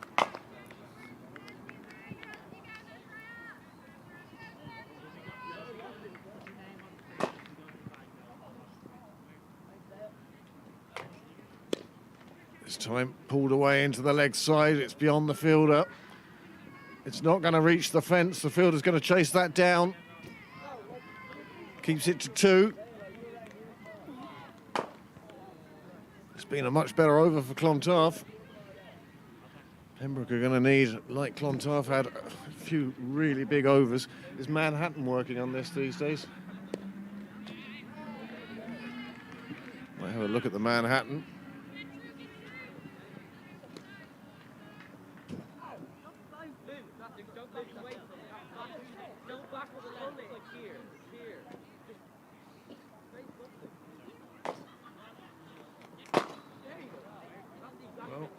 You can see on that there are 4 overs that went for over 16.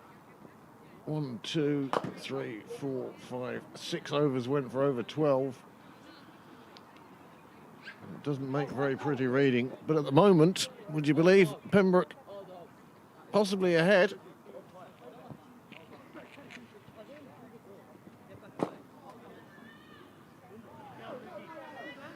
Save the worm for the end of the next over. Yeah, sorry. Emma Butler to continue from the St John's end. And Shillington throwing her bat at that one. It's gone behind her, running down towards the rope and makes the rope. No, well, 180 degrees from where I think she wanted to hit it. But the result's the same. Another 4 runs onto the total. Another 4 runs for Claire Shillington.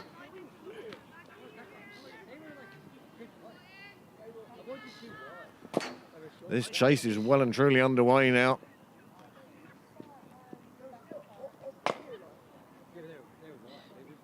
That's the shot she wanted to play, but with a bit more strength, it just clears the fingers of the fielder on the ring. Maybe she was better off hitting it with the toe of the bat. That ran away for 4 quite safely. Whereas the one she connected with, well, it only just cleared the fielder on the ring.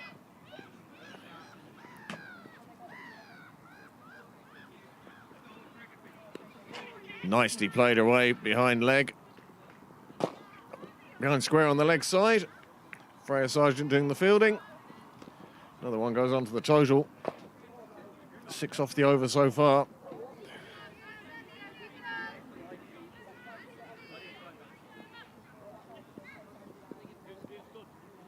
"25 of you tuned in at the moment, and thank you very much to each and every one of you. A couple of appeals from square of the wicket. Nothing from wicket keeper, nothing from bowler.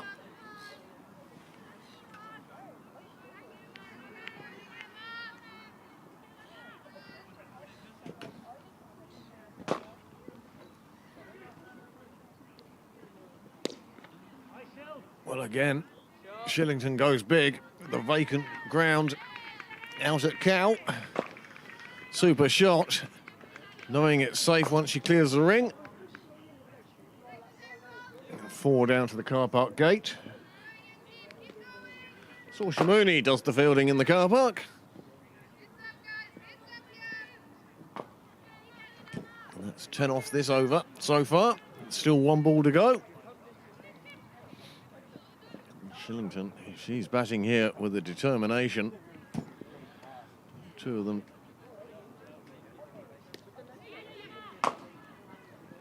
Another single. Well, good backing up from Kavanagh. Means she doesn't have as far to run when the call comes. Gives the strike back to Shillington again. Score after 4 overs, 37 without loss. I promised you a worm. Probably get the mace closely.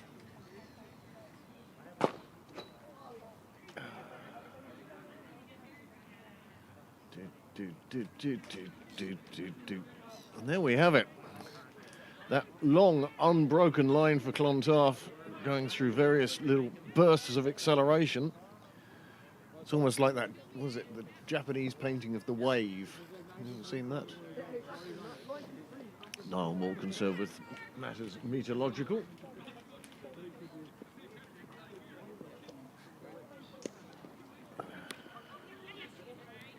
Shillington plays it down to Gully, takes the single. Kavanagh's running absolutely superb.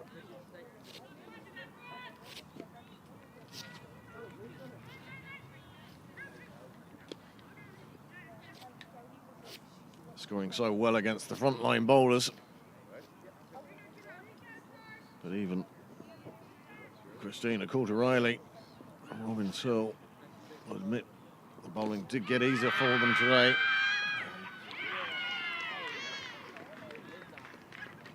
Well, edge through to the keeper. The keeper takes the catch, and Kavanagh has to depart. She goes for 7 off just 8 deliveries.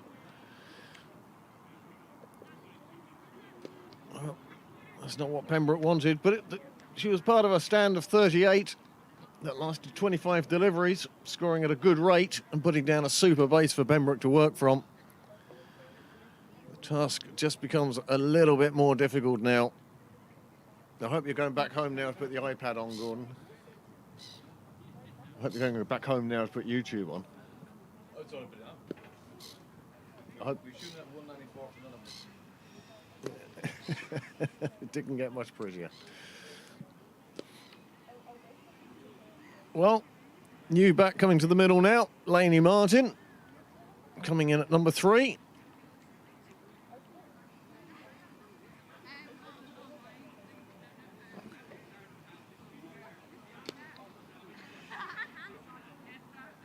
Freya Sargent now has figures of 1 for 16 from her 14 deliveries. And it's a very, well, anybody in the crowd, they're sitting close together, that's for sure. About a dozen or so down the wall. Laney Martin takes her guard. She'll be facing the bowling of Freya Sargent. Clontarf, of course, are going to be absolutely fascinated by what's happening up the road in Anglesey Road. As Laney Martin gets an edge to the first one, it runs past the keeper. Well, the keeper had no chance. And it runs down. And Laney Martin starts with a boundary.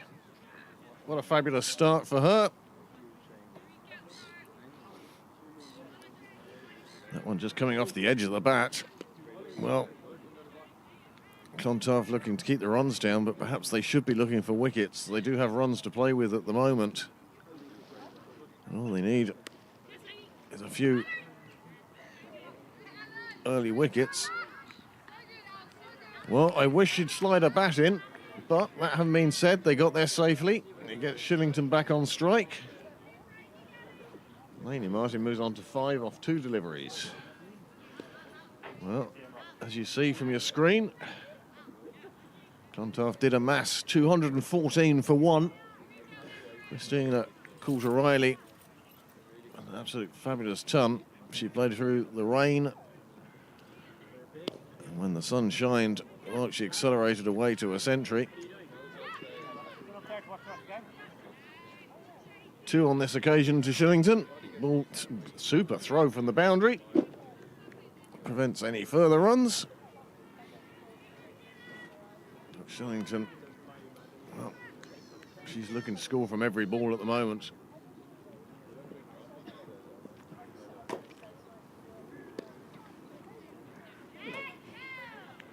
Just got enough on that. Having gone that far down the track, she had to get something on it. She did, but no run for that. At the end of 5 overs, 45 for 1. The equation now, Pembroke need 170 from 15 overs.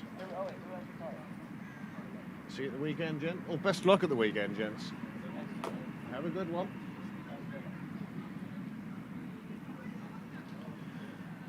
Last practice for the first 11 before they head down the road. I say down the road, it's down the N7, down the N9, or 8. Is it the 8? No, 9. Cork, yeah. Down the N9. Service station along the way. I like the one at junction 14, I have to say. Good selection of food.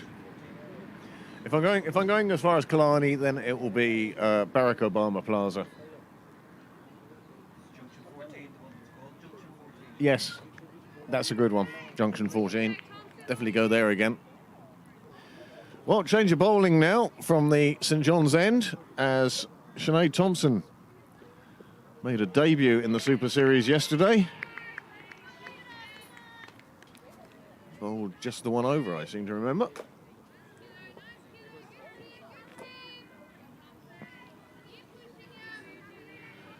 Great to be making the step up to that level. The Super Series, the Evoke Super Series. Great chance for people to show their worth. Oh, that's a good delivery. Right in at the toes. Left arm over seamer. Moving it back into the right-hander.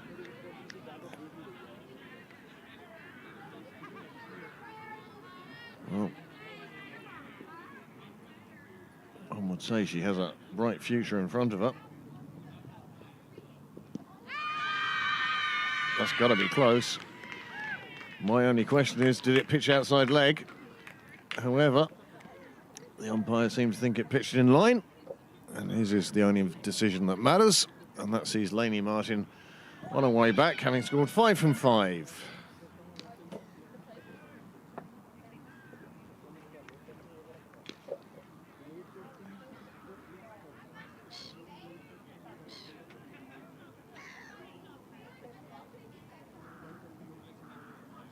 Just because Niall's not here at the moment, I'm going to show you Manhattan again. And you can see Pembroke not doing too badly in comparison, but it's the loss of the wickets that's going to make a difference here. Shauna Kavanagh and Laney Martin back on the sidelines. Just let that slide off the screen before Niall gets back.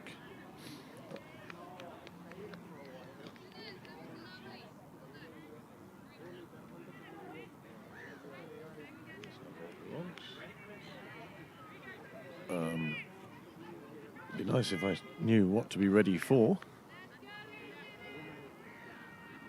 It was blank.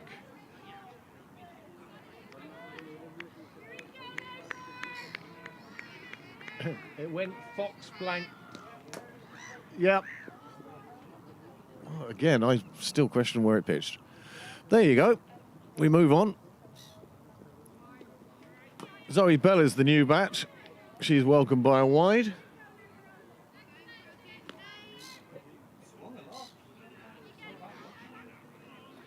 I just wonder if it pitched in line.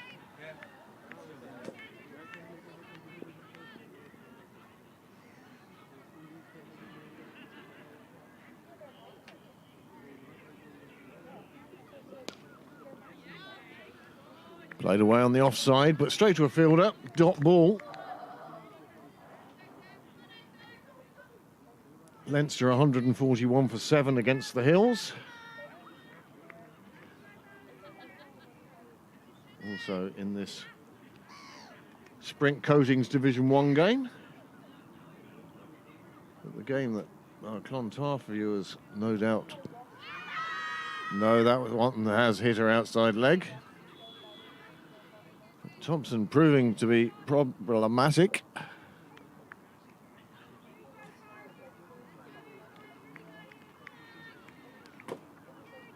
Well, I can tell you that Malahide are 69 for 2 off 9 overs. Good evening, James. And that Marion managed 192 for 2. So Malahide with a big job on their hands. Probably not as big as the job that Pembroke have on their hands.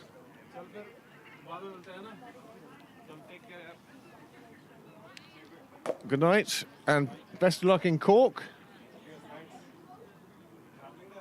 No. No. Chance to commentate on the thirds or go to Cork? Only if you pick me as a player. Current forecast. No.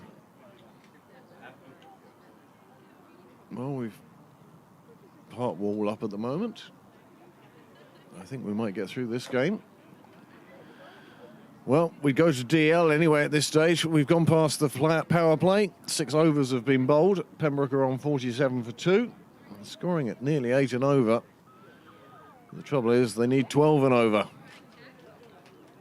And now with the change outside the power play, Clontarf players flooding back to the boundaries. And why not? Clontarf want a full win here. They want not only the win points, they want all the bonus points.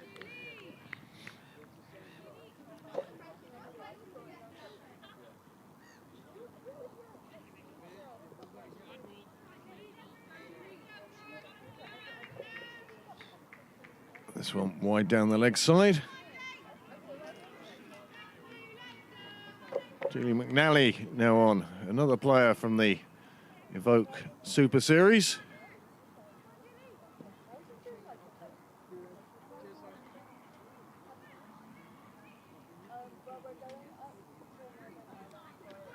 Oh, it's edged through to the keeper.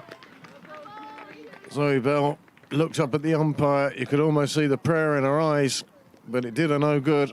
And she departs, and Pembroke are suddenly 3 down with 48 on the board. And this is where the worm will start.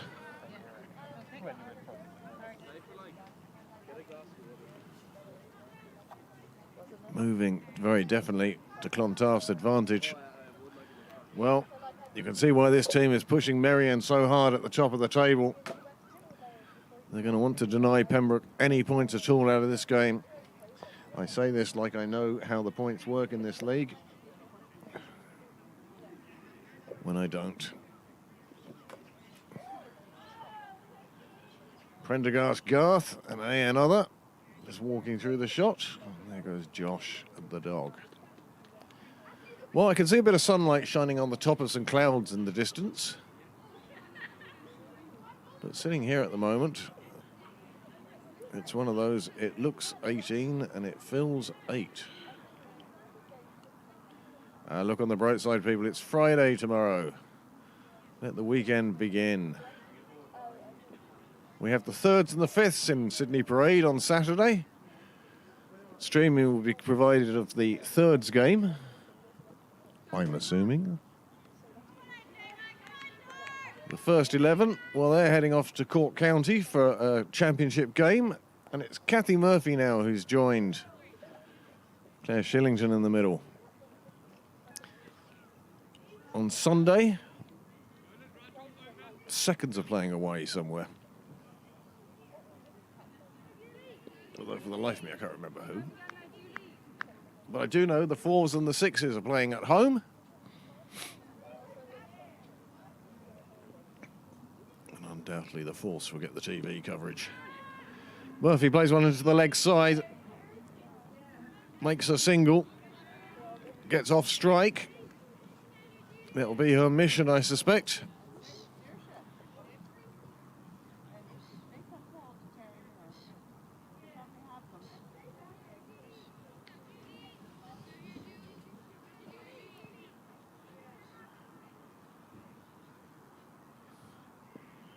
Are you feeling raindrops again? Well, it's a shot by Shillington out towards the clubhouse. There's a fielder chasing after it. She can't get there. It's another 4 for Shillington. She moves on to 36. And if anybody is going to stand tall in this storm, it will be Claire Shillington.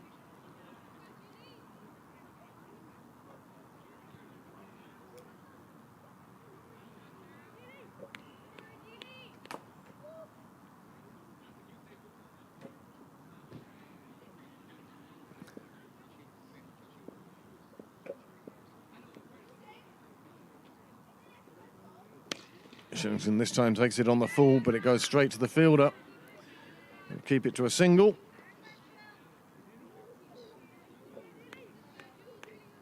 Two balls remaining in the over.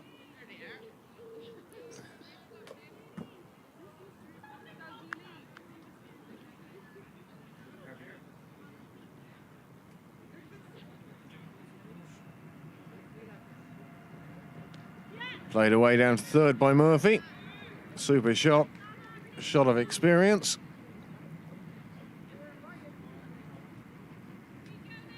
Rain coming down again now.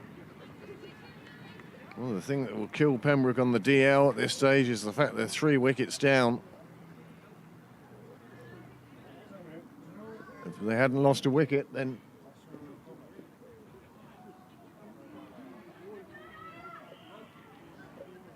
another full toss, this time played away to the fielder on the leg side. She slightly fumbles it. And that allows Shillington to take the single off the last ball of the over, retain the strike, and take the score on to 56 for 3 of 7 overs. Yes.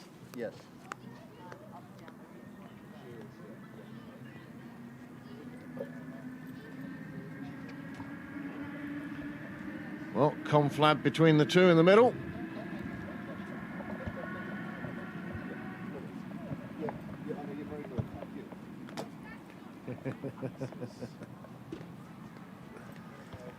Well, enough rain is falling that our producer is bringing Hamish and Dougal, our furry ground mics, back under cover.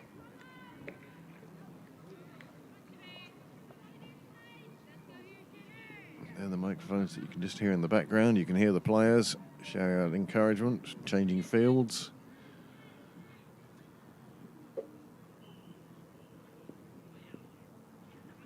Very misty rain coming down now. It's the sort that you get soaked from and you don't even know it's been raining. Take it on the full. Shillington plays it out square leg, but they do have a fielder there on that boundary, and that's 3 runs saved. Thompson took 1 for 1 in her first over.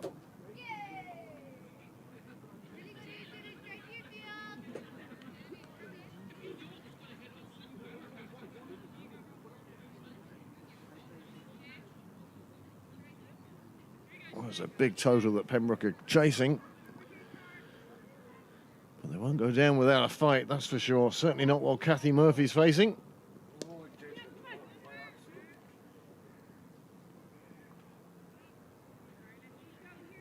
She plays it out, takes the single. Fulfilling her brief perfectly, and her brief at the moment is to keep Claire Shillington on strike as much as possible and as quickly as possible.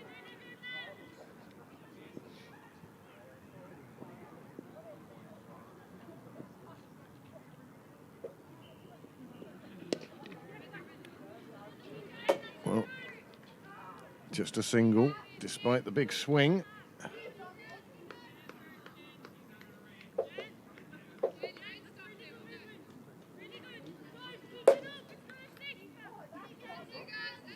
No.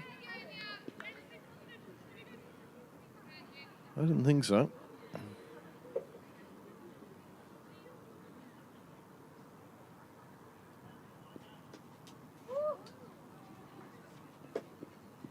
Another one on the full.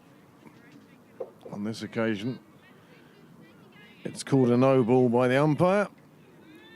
And Kathy Murphy, well, she'll relish this. Chance to open the shoulders. Use the long handle. No changes in the field, of course. I don't remember Kathy facing a free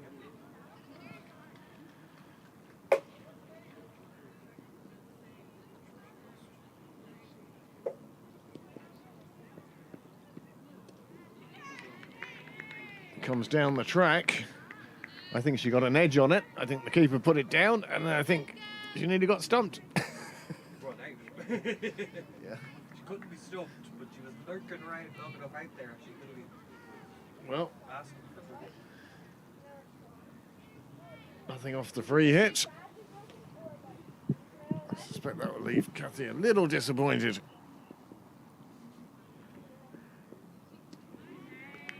Trying to cut that one.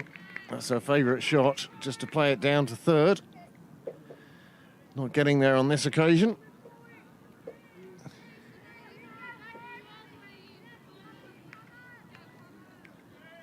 Claire Shillington seems to be chomping at the bit to get down the other end.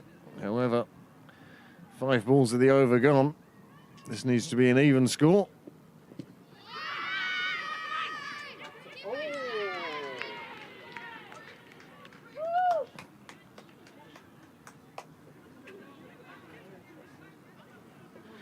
The umpire gives her out, LBW. And once it's explained to her, Kathy heads off back to the pavilion. And that's the 4th wicket down, 60 runs on the board.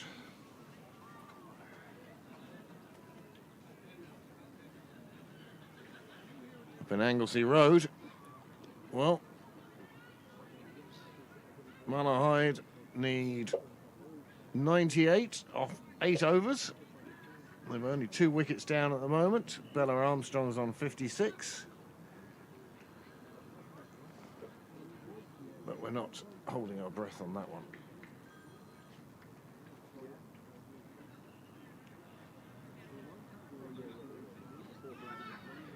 In this game, just to show you how it has tilted in the favour of Clontarf. You can see those 3 wickets have helped drag that Pembroke line underneath the Clontarf one. And if you look at over 9 to 10, it's a good acceleration of about 25 runs over those 2 overs, 9 to 11. And one feels that gap between The red and the blue is only going to get bigger. Right.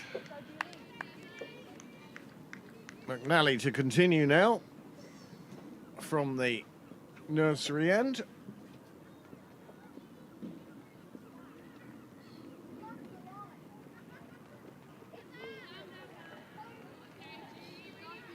Many congratulations to the under-17 boys as the rain starts coming down just that little bit harder.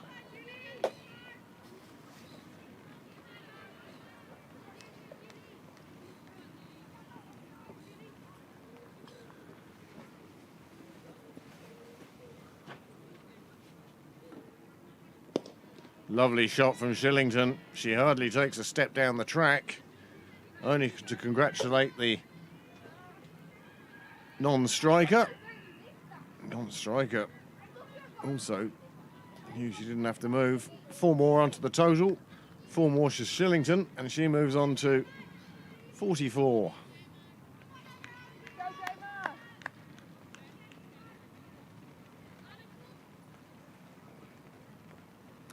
Changing the field now for Shillington. Third being pulled into the circle. And extra cover going out to Cow. You can just hear the rain bouncing on the gazebo here. Don't worry about us sitting here in this pool of electrical current. That one's played out towards that new fielder.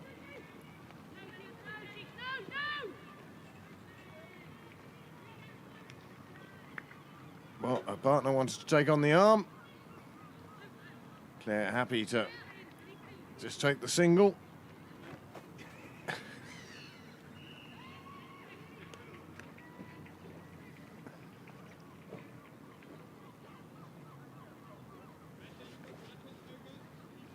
So facing her first ball now, Schukler, as I say, may join Pembroke this year. Nice straight bat.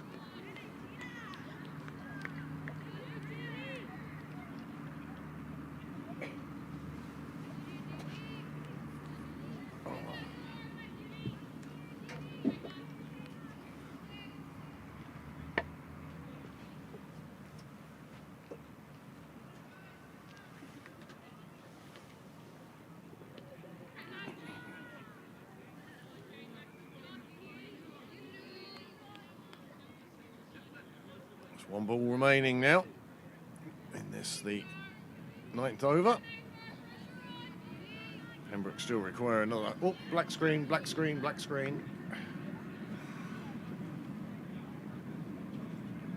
You wanted me to shout like that, didn't you? Like a little girly. This one goes through to the keeper. And that is the end of the 9th over. 65 on the board. But unfortunately 4 wickets down. DL is going to be of no use to Pembroke at all as the rain continues to fall and the turns continue to make their awful racket. Little black-headed turns have taken up residence on the outfield along by the fence.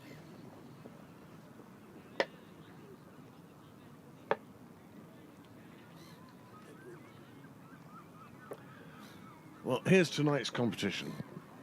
Tonight's competition is, can you tell me how high will the required run rate go?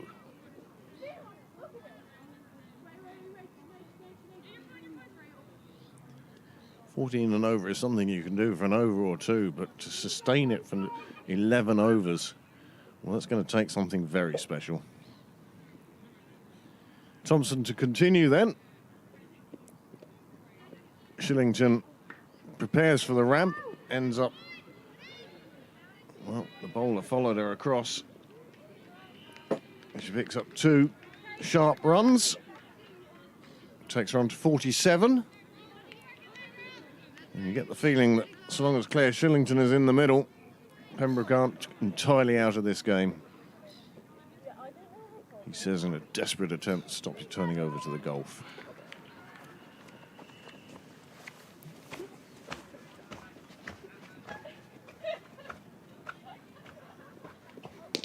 And that's full toss. There's a fielder down here, as you see. Just a single, 48.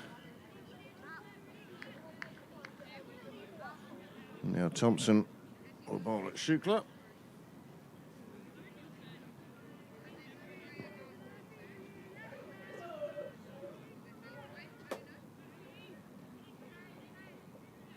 And Shika to face Thompson now.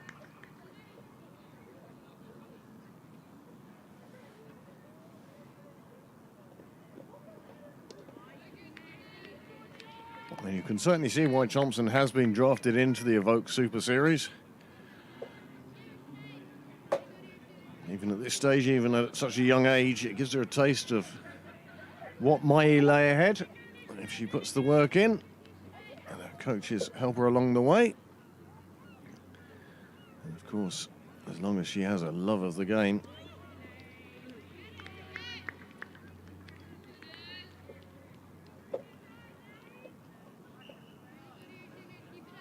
It makes sense to bring her into that Super Series. Great way of showing the top club cricketers the next step. Is it the next step or is it a bridge? Some say it's bridging the gap between club and country. Others say it's a step along the way.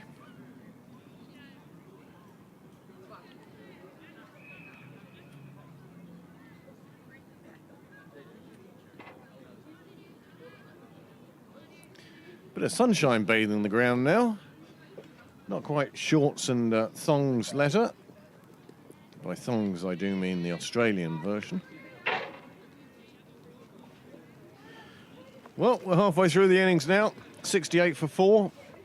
Zach Micklewhite proving his hands aren't always safe. 68 for 4. Shillington, well, she's going to have to wait. It's Clontarf. Turn around for the second 10.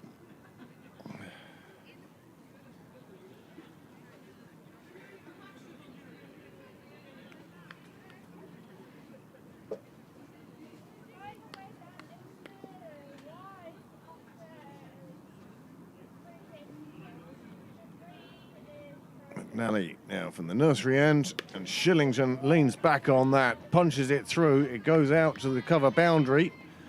It will only be a single.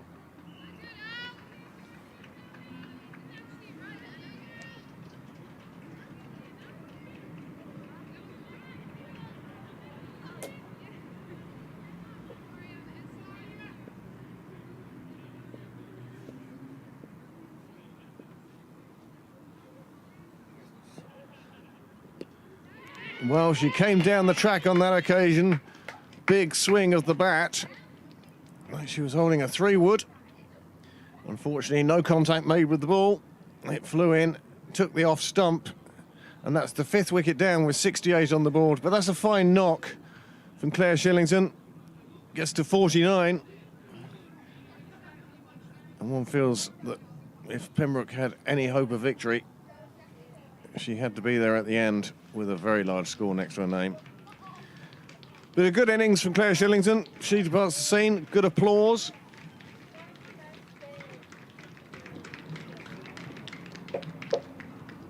You just catch the tail end of that.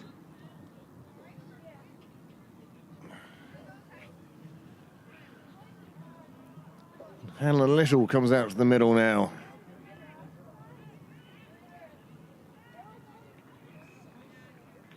Quite an inexperienced Pembroke side, shorn of its internationals tonight.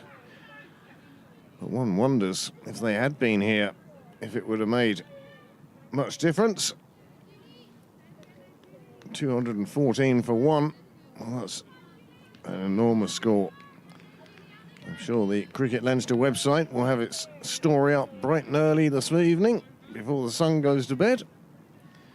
And I'm sure Paul Reynolds and Jer Siggins will be digging around in their statistical files to see if any records have been broken by that fabulous opening partnership. well, and a little off the mark, but slowly. And had to hurry at the end to get through for a single. And that will take the score on to 69 for 5.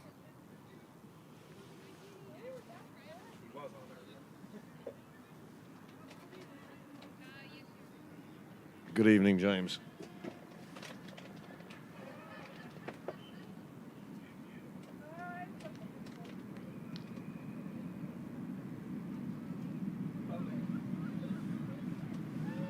Oh, that's high.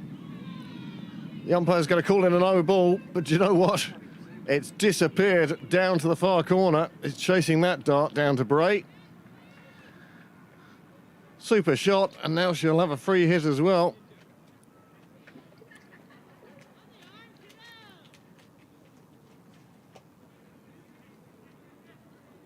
Well, super shot. 5 onto the total.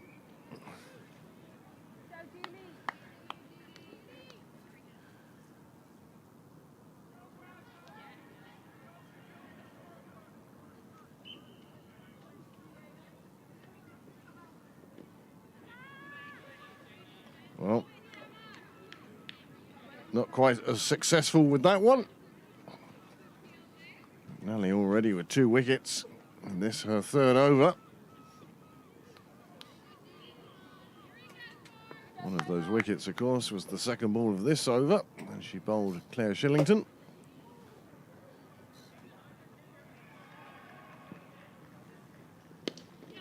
Oh, a nice shot out in the offside. It's a bit aerial, but the fielder will get round to it, but it's a lovely shot for 2.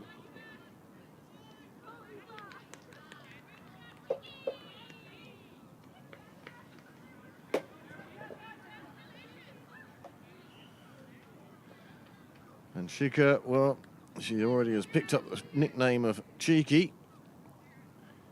I wonder if it's because of her manner, or whether it's because it's the closest pronunciation. Oh, a lovely shot again through the offside. They'll take the single on the misfields. Don't field on a misfield, but apparently 2 you can.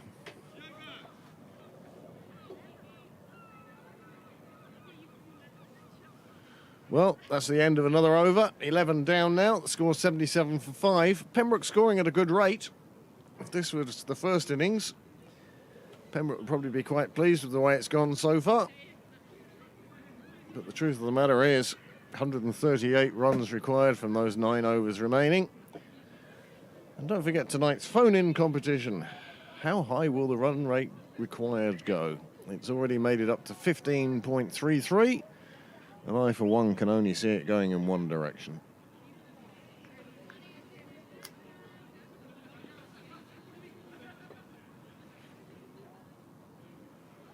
Thompson to continue.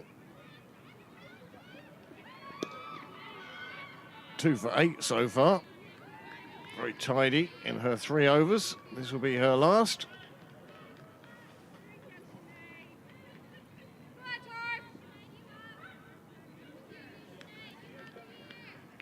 I do feel that there's the Clontarf players have sort of quietened down. Yeah, they perk up again when a wicket falls, but by and large they're quite quiet. They know that Pembroke aren't going to chase down their 214. They know they're going to come home, go back across the Liffey with the win points and bonus points and net run rate points and whatever other points there are in this league. Have all that converted into a percentage.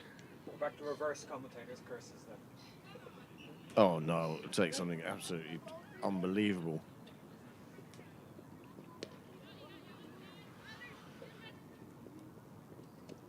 Well, I don't think she could believe her luck in that full toss and ended up just bunting it out to first, running out the single.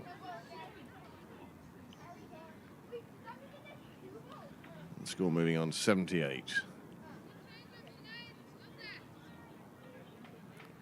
Well, viewers, all 28 devices of you. Should I keep giving you the score or just the net run rate?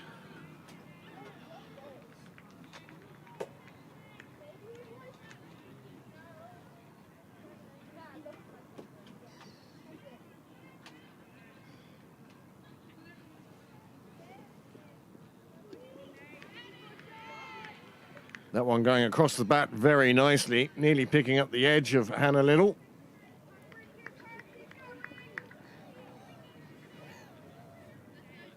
And again, you can certainly see the potential that Sinead Thompson's got.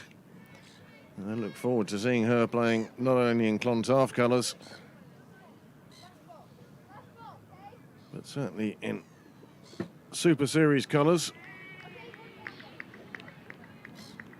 And eventually I can see her moving into the green and navy.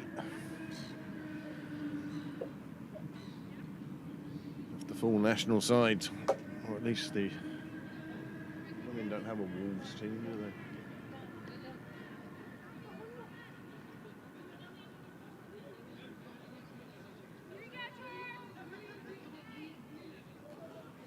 "25 of you have stuck with us this long.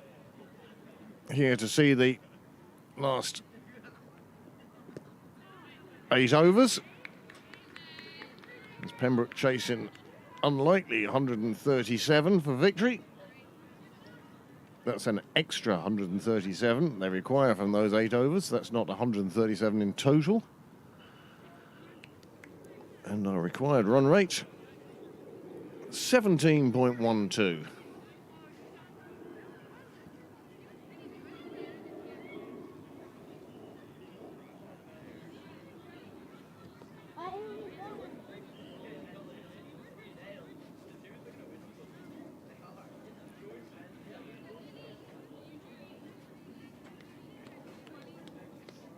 And again, Julie McNally, she'll also bowl her fourth.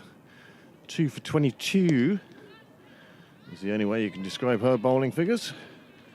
And immediately a single is taken and destroys it. 2 for 23 doesn't quite have the same ring.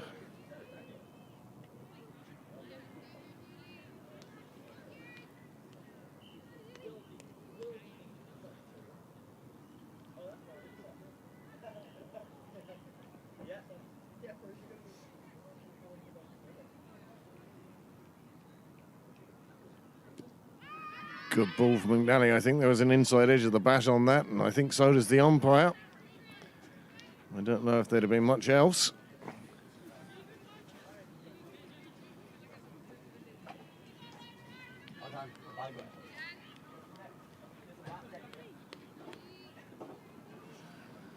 And Prendergast still in the leading group. The peloton obviously a few minutes behind now.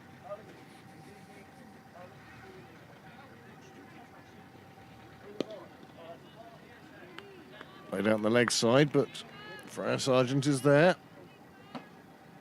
Oh, no, that wasn't Freya. My apologies. Freya on the other side. Or is it?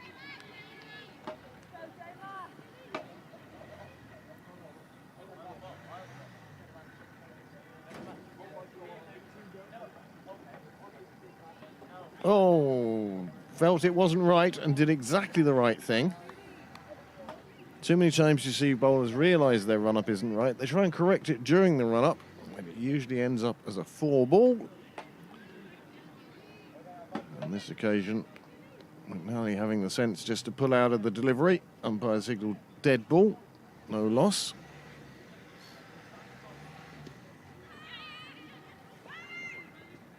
Good call from Little.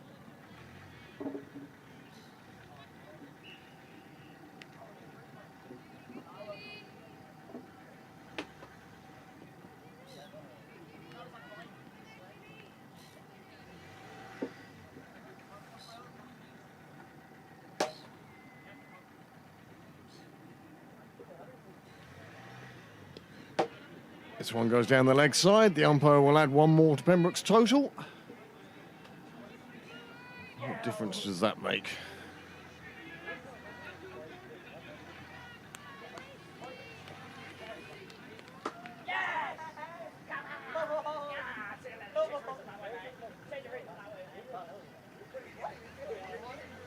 Don't park in that space is the answer. This one comes down to short third. Just a single taken. Score moves on to 83 for 5.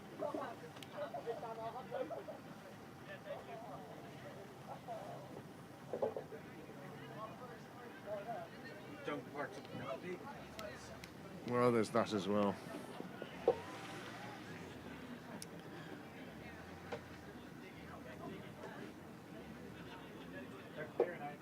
Last ball of this, the 13th over.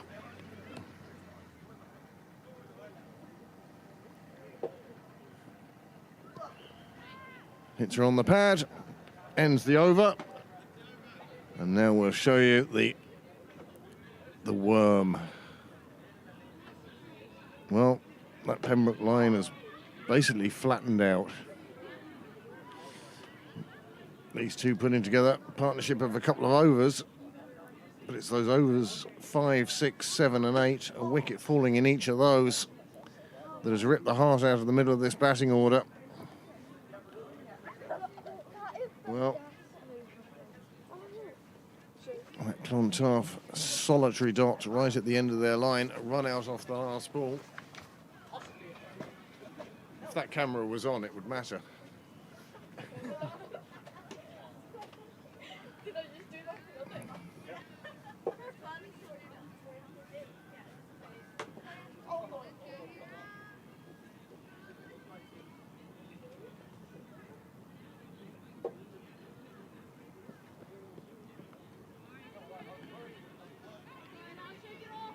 Well, Walsh starts with a wide.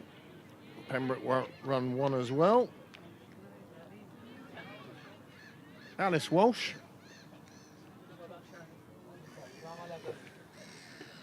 Another prospect. Named on the Typhoon squad.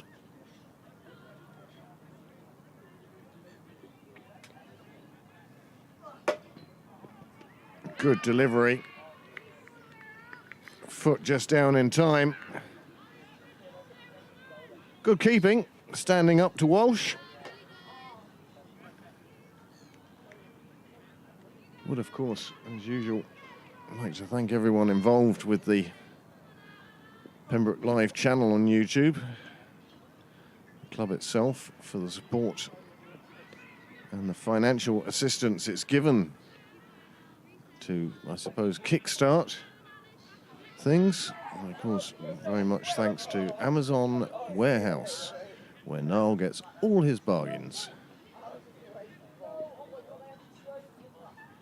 Niall, of course, being such a massive part of this production. It allows the talking heads like myself and Graham and James, Charlie. Played in the air on the offside, but safely so. Another single, 87. Quite a little army that are involved with the setup and the broadcasting. More importantly, with the breakdown. Amanda Dunlop and myself have become quite adept at knowing what not to touch. Another wide delivery. This is all helping Pembroke. And it's helping those of you who guessed lower on the required run rate. We now have the breaking down of the equipment. Less than an hour. Super shot, swept round to the pavilion, round to the chapel, the entrance to the bar. 4 runs onto the total. Pembroke close in on 3 figures. And as I say, except for the fact you're paying one of the league leaders, and this is the second innings, if it had been the first innings, you'd be quite happy with this.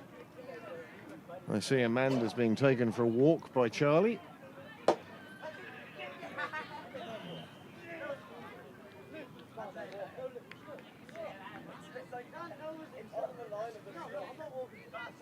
A strong young dog. Too strong for car park Phil at times. Another good delivery. When she gets it right, it's very, very right. But you can see there, 4 given away in wides. And that one that was too short, that had a little put into the flower bushes.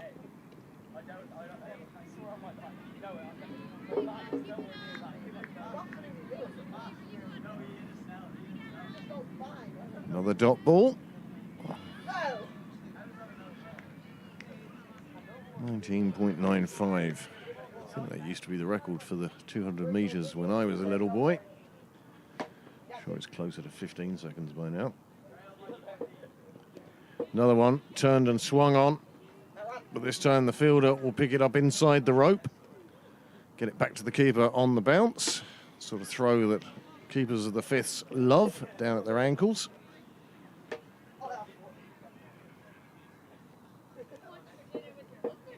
Six overs gone, and that required run rate, well, it's popped above 20 now.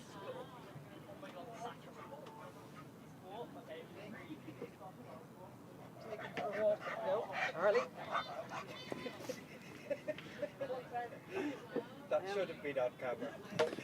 Come on, Charlie. Come on. Test of strength.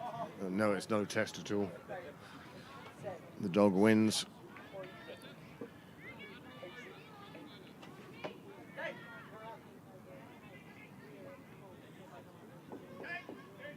Anna Marshall now to come on from the nursery end.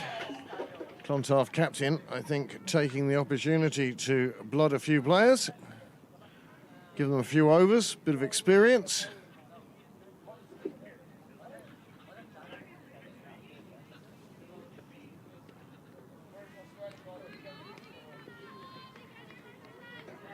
Inside the blue line, dot ball, good start. Just 35 balls remaining now. Next broadcast, as I said earlier, will be on Saturday. The ground is actually closed tomorrow. There's a function on tomorrow, it's closed. Please don't turn up for nets after work. Please don't turn up for pints at any stage. It's a closed function. That's the sort of finance that keeps Pembroke going. However, it doesn't keep Hannah Lizzle going. She's on her way, having just been bowled by the third ball from Marshall. And she's delighted, and her teammates equally so. 93 for 6 now. And an uphill task is rapidly becoming a cliff face for Pembroke. We might be in the bonus point chase territory right by now.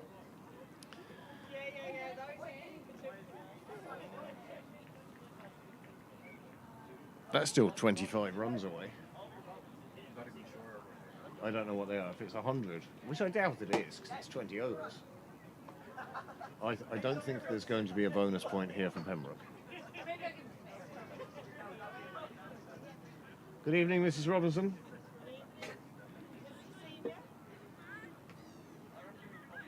Natasha Robinson. Home for a little while. Good. 26 now, you're not listening. Well. New bat to the middle. Leslie Ring.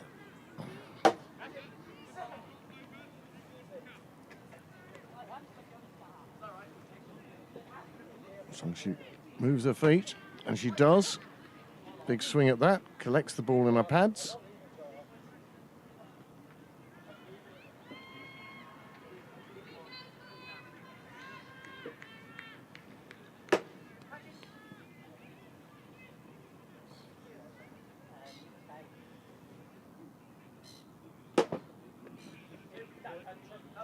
Outside off, that will be signalled wide, 94.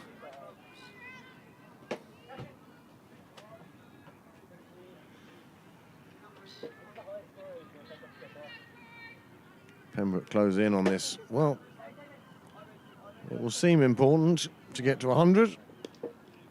As Leslie Ring plays one into the offside. And then, direct hit had her out. Well backed up. You can see both sides still chasing runs, still chasing wickets. Nobody's given up on this game yet.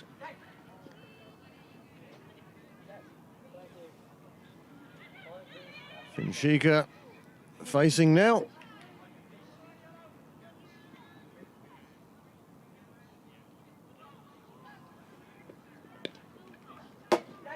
Well, this one's in the air, and the catch is taken.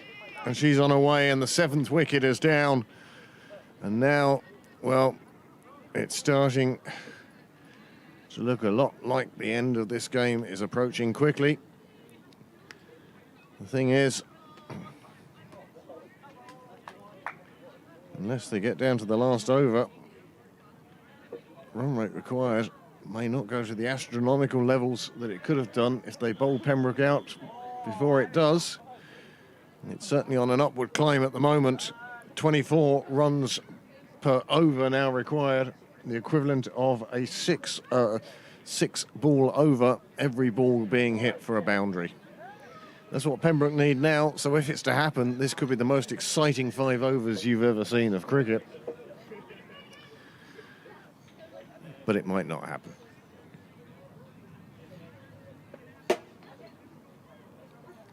If they could hit the next 30 balls for 4, I tell you, I would forget the name Carlos Braithwaite. They could throw in a few sixes if you haven't done already. Well, we've only seen 1 6 today, haven't we? We only saw 1 yesterday. Apparently it was a barn holiday going on like a 5.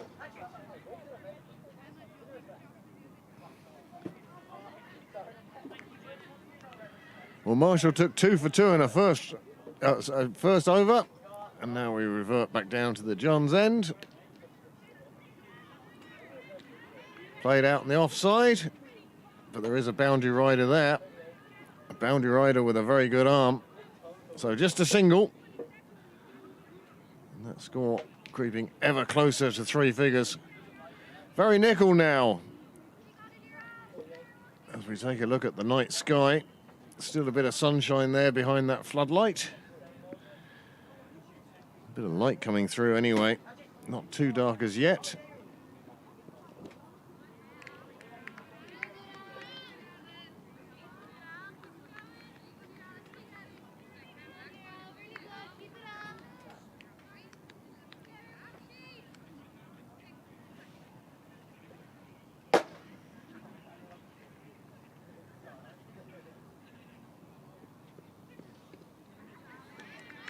Well, another one outside off.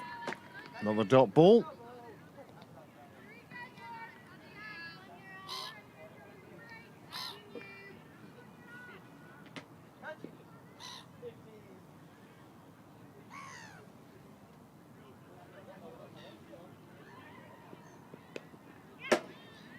Very Nickel plays one away.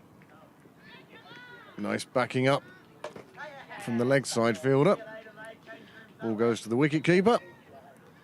97 for 7.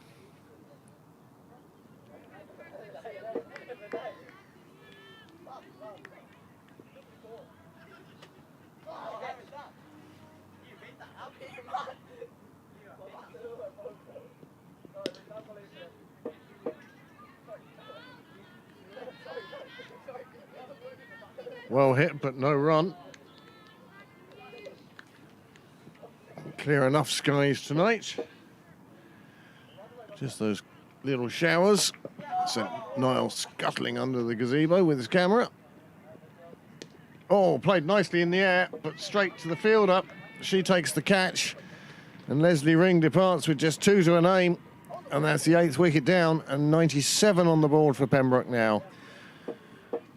Well, after that first innings of 214, with the only wicket falling on the last ball, a run out, Clontarf are well ahead, and Pembroke now, well, they need 118 from 4 overs at 29.5 and over.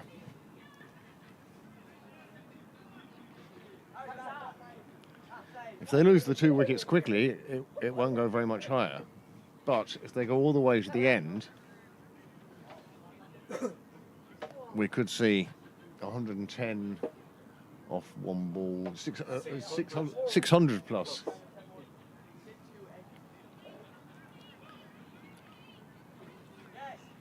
Well, Pembroke have set their next batsman out. Clontarf starts spreading out the bunch again.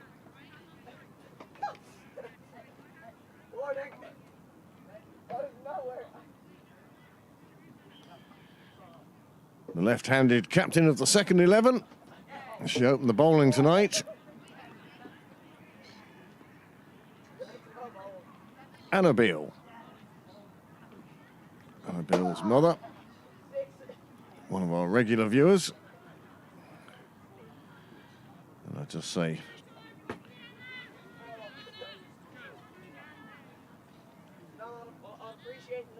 don't decide it's time to come and pick her up just because she's gone out to bat.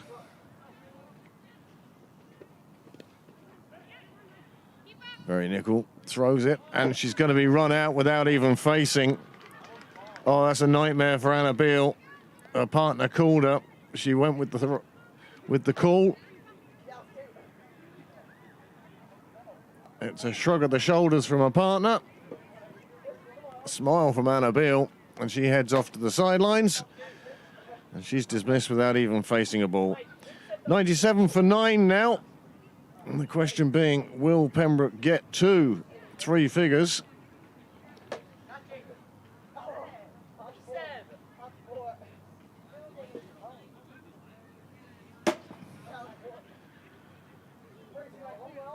.97 for 8. 16 overs gone now. Scoreboard operator has just dozed off for a minute. But we know the situation.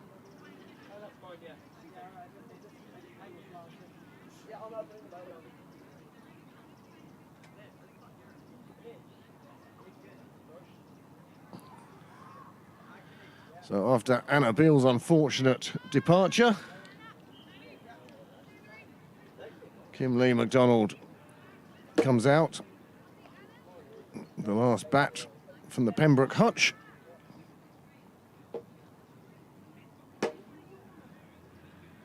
She'll be facing, after the unfortunate run out of Anna Beale, without facing for 0. The required run rate now, well, it's 30.78.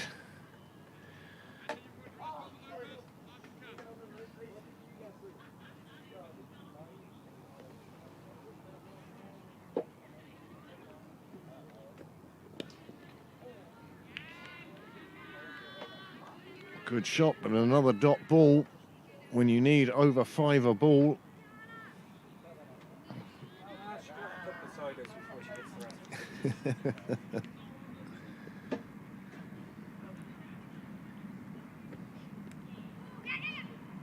Well, it's an inside edge. It runs past the keeper. They're going to pick up a couple.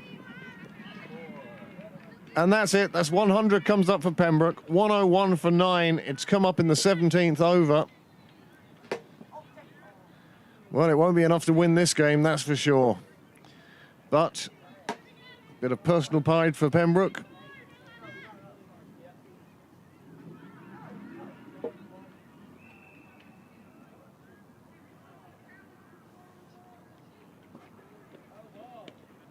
A wide delivery, that's also going to help.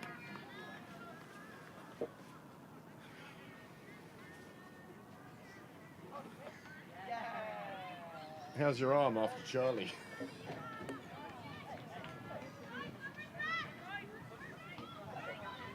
Yeah.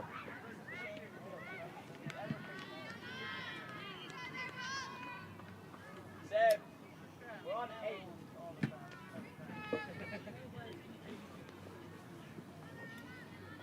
8. Charlie marking his territory. And by Charlie, I mean Phil's dog. Don't suggest that baseball Charlie's down here marking his territory.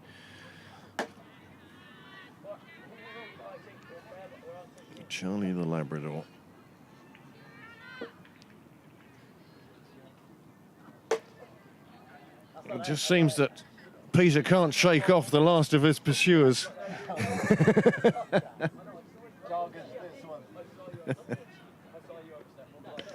Nice shot out on the offside. Bounces up into the fielder's hands, but they do pick up the single. And that's the end of the over. 3 overs left now.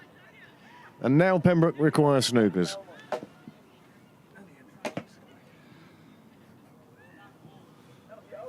Well, a late July evening.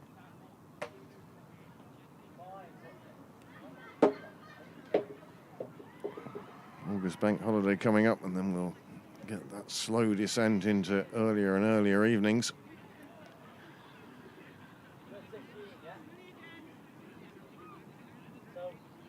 22nd of September, you'll have the 12-day day and the 12-day and night, 12-hour day and 12-hour night. That is Very Nickel batting with Kim Lee McDonald. Very Nickel is at the non-striker's end.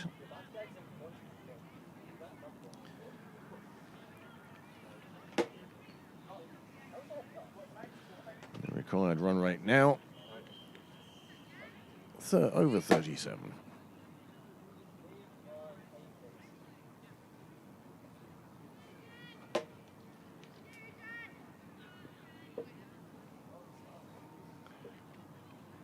Change of bowling again. Clontarf spreading round the good news today. Genevieve Morrissey.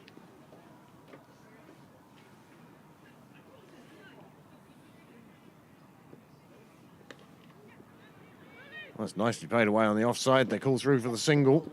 And it would have been a run out had it hit, but instead it's overthrows and the pink ball is meeting the rope.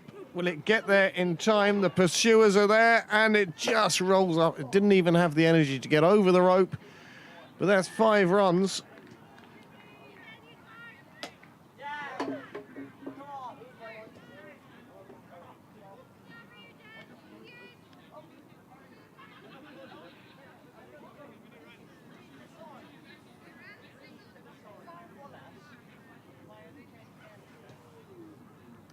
Well,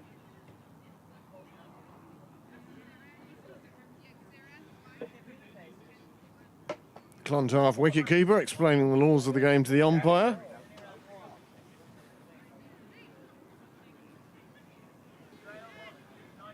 Well, good job. The wicketkeeper knows the laws.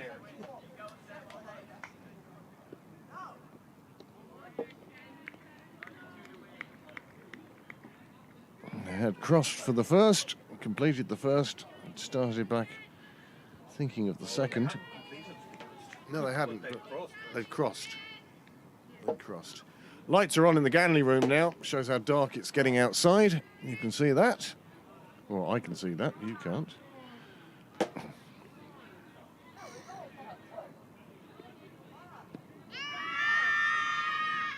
Not out. Going down the leg side.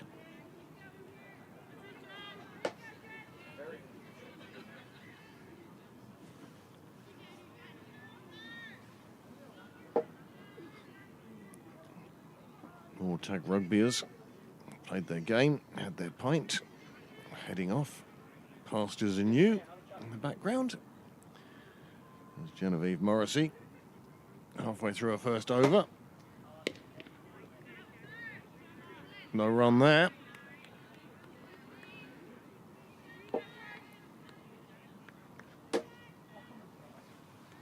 And the runs required now. Each time there's a dot ball, it's leaping quite considerably. It's there on your screen. You can see it. You don't need me to say it out loud again and again, do you? Nice shot. Pulled round to the leg side. 2 fielders will converge on it. It will only be a single.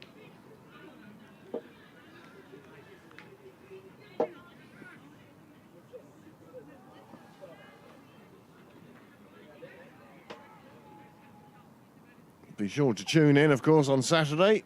You'll see Bill Whaley's third 11 playing on this very pitch,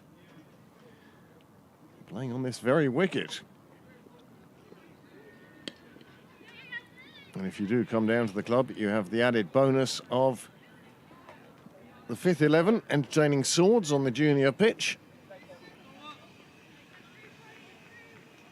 And that's the end of the over. Just 2 overs remaining now.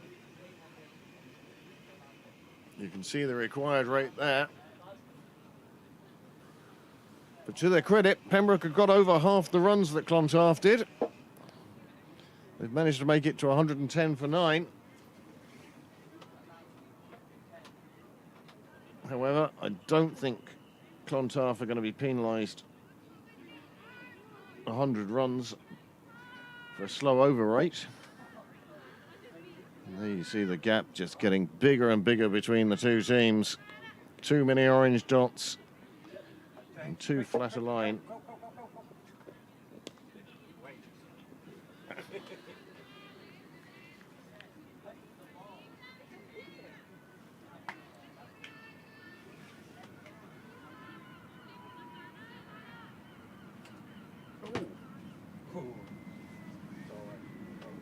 I hit the post, flew off.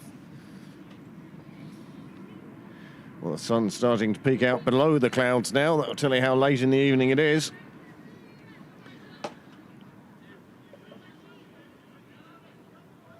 There's 10 balls remaining. That required rate now up at 63.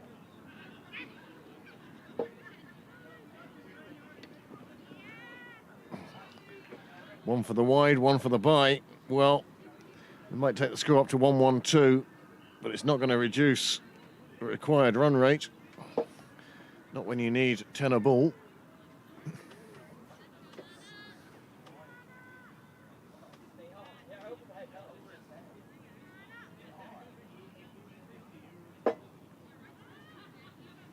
Sun really providing a good glare across to our camera. Hoping the straight one isn't quite as glary, to be honest. There we go. You wouldn't know they were both at the same ground. This one's hit out on the offside. Elicits a cheer from the Pembroke bench.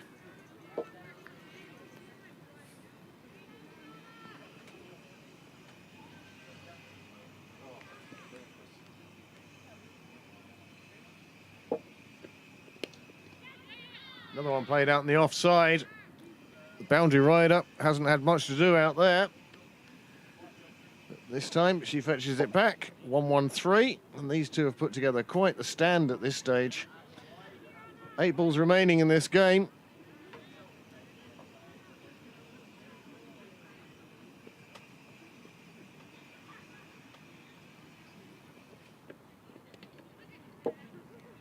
And they won't need 7 of them, because Kimlee MacDonald has been bowled and Pembroke are all out for 1-1-3 in reply to Clontarf's 2-1-4.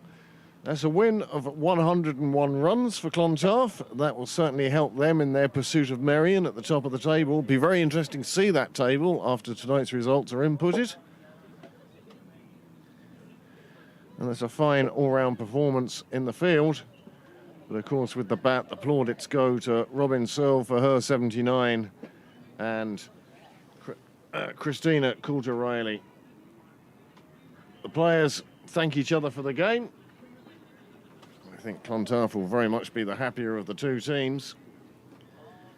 But still smiles on the Pembroke faces. Sometimes it doesn't go your way, and that was one of those days. 7 balls remaining then, when they were bowled out for 1-1-3. And we'll take you through the cards now.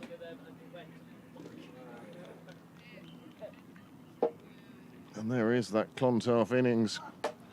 Just the 2 bats used. That wicket, the run out for 104 of Christina Coulter-Riley. Well, that was the last ball of the innings. And it was an absolutely super performance from the 2 of them. 214 for 1. They were certainly helped by 31 extras, but a run rate that they achieved of 10.7 in their 20 overs certainly meant that Pembroke were going to have a difficult task in the second innings. The Pembroke bowling figures, well, we won't show you those for very long. Not a single wicket amongst them, and, well, I'm sure a few of those players there won't want to look at those figures again for quite a while. The Pembroke batting reply, well, it got off to a promising start. Shillington and Kavanagh, but after that, well, only 2 other players got into double figures. One of those was the last wicket to fall of Kimlee MacDonald. And although Pembroke scored a run a ball, they left 7 balls out there and were behind by 101 runs. Well, Clontarf threw the ball to a number of bowlers tonight. 7 used, and 5 of them took wickets. Freya Sargent opened up and gave her captain the control she was looking for. Well, she took 1 for 23. The pick of the bowlers, though, Anna Marshall She came on at 4th change, and she ends up with 3 for 11 from just 17 deliveries. Only 17 extras in the 19 overs, less of all. And overall, you have to say, very well done to Clontarf, and we wish them well in their pursuit. There's the match summary. And again, I'd like to tell you that the next broadcast from Pembroke Live channel on YouTube will be on Saturday. Pembroke's thirds will be here on the main square on pitch number 4. And on Sunday then, it will be the fourths, also on pitch number 4. The covers are going on now. I'd like to thank Niall for all his work this evening, especially in trying to get the second camera fitted at the other end. Wasn't to be tonight, but we'll see how that goes in the future. Many thanks to the umpires and the scorers. I know Graham provided us with the on-screen graphics through live scoring, and many thanks to him for that. And many thanks to you, our viewers. At one stage tonight, the viewing figure well up at 35. 36 was our highest figure. Thank you very much for those of you who stayed online for the duration of the game. That all helps on Niall's figures. And if you're inclined to, please like and subscribe to Pembroke Cricket Club, Pembroke Live channel, and receive notifications of our upcoming games. Thank you for joining us. Have a very good evening. Have a good Friday, and we'll see you again on Saturday. But until then, good night.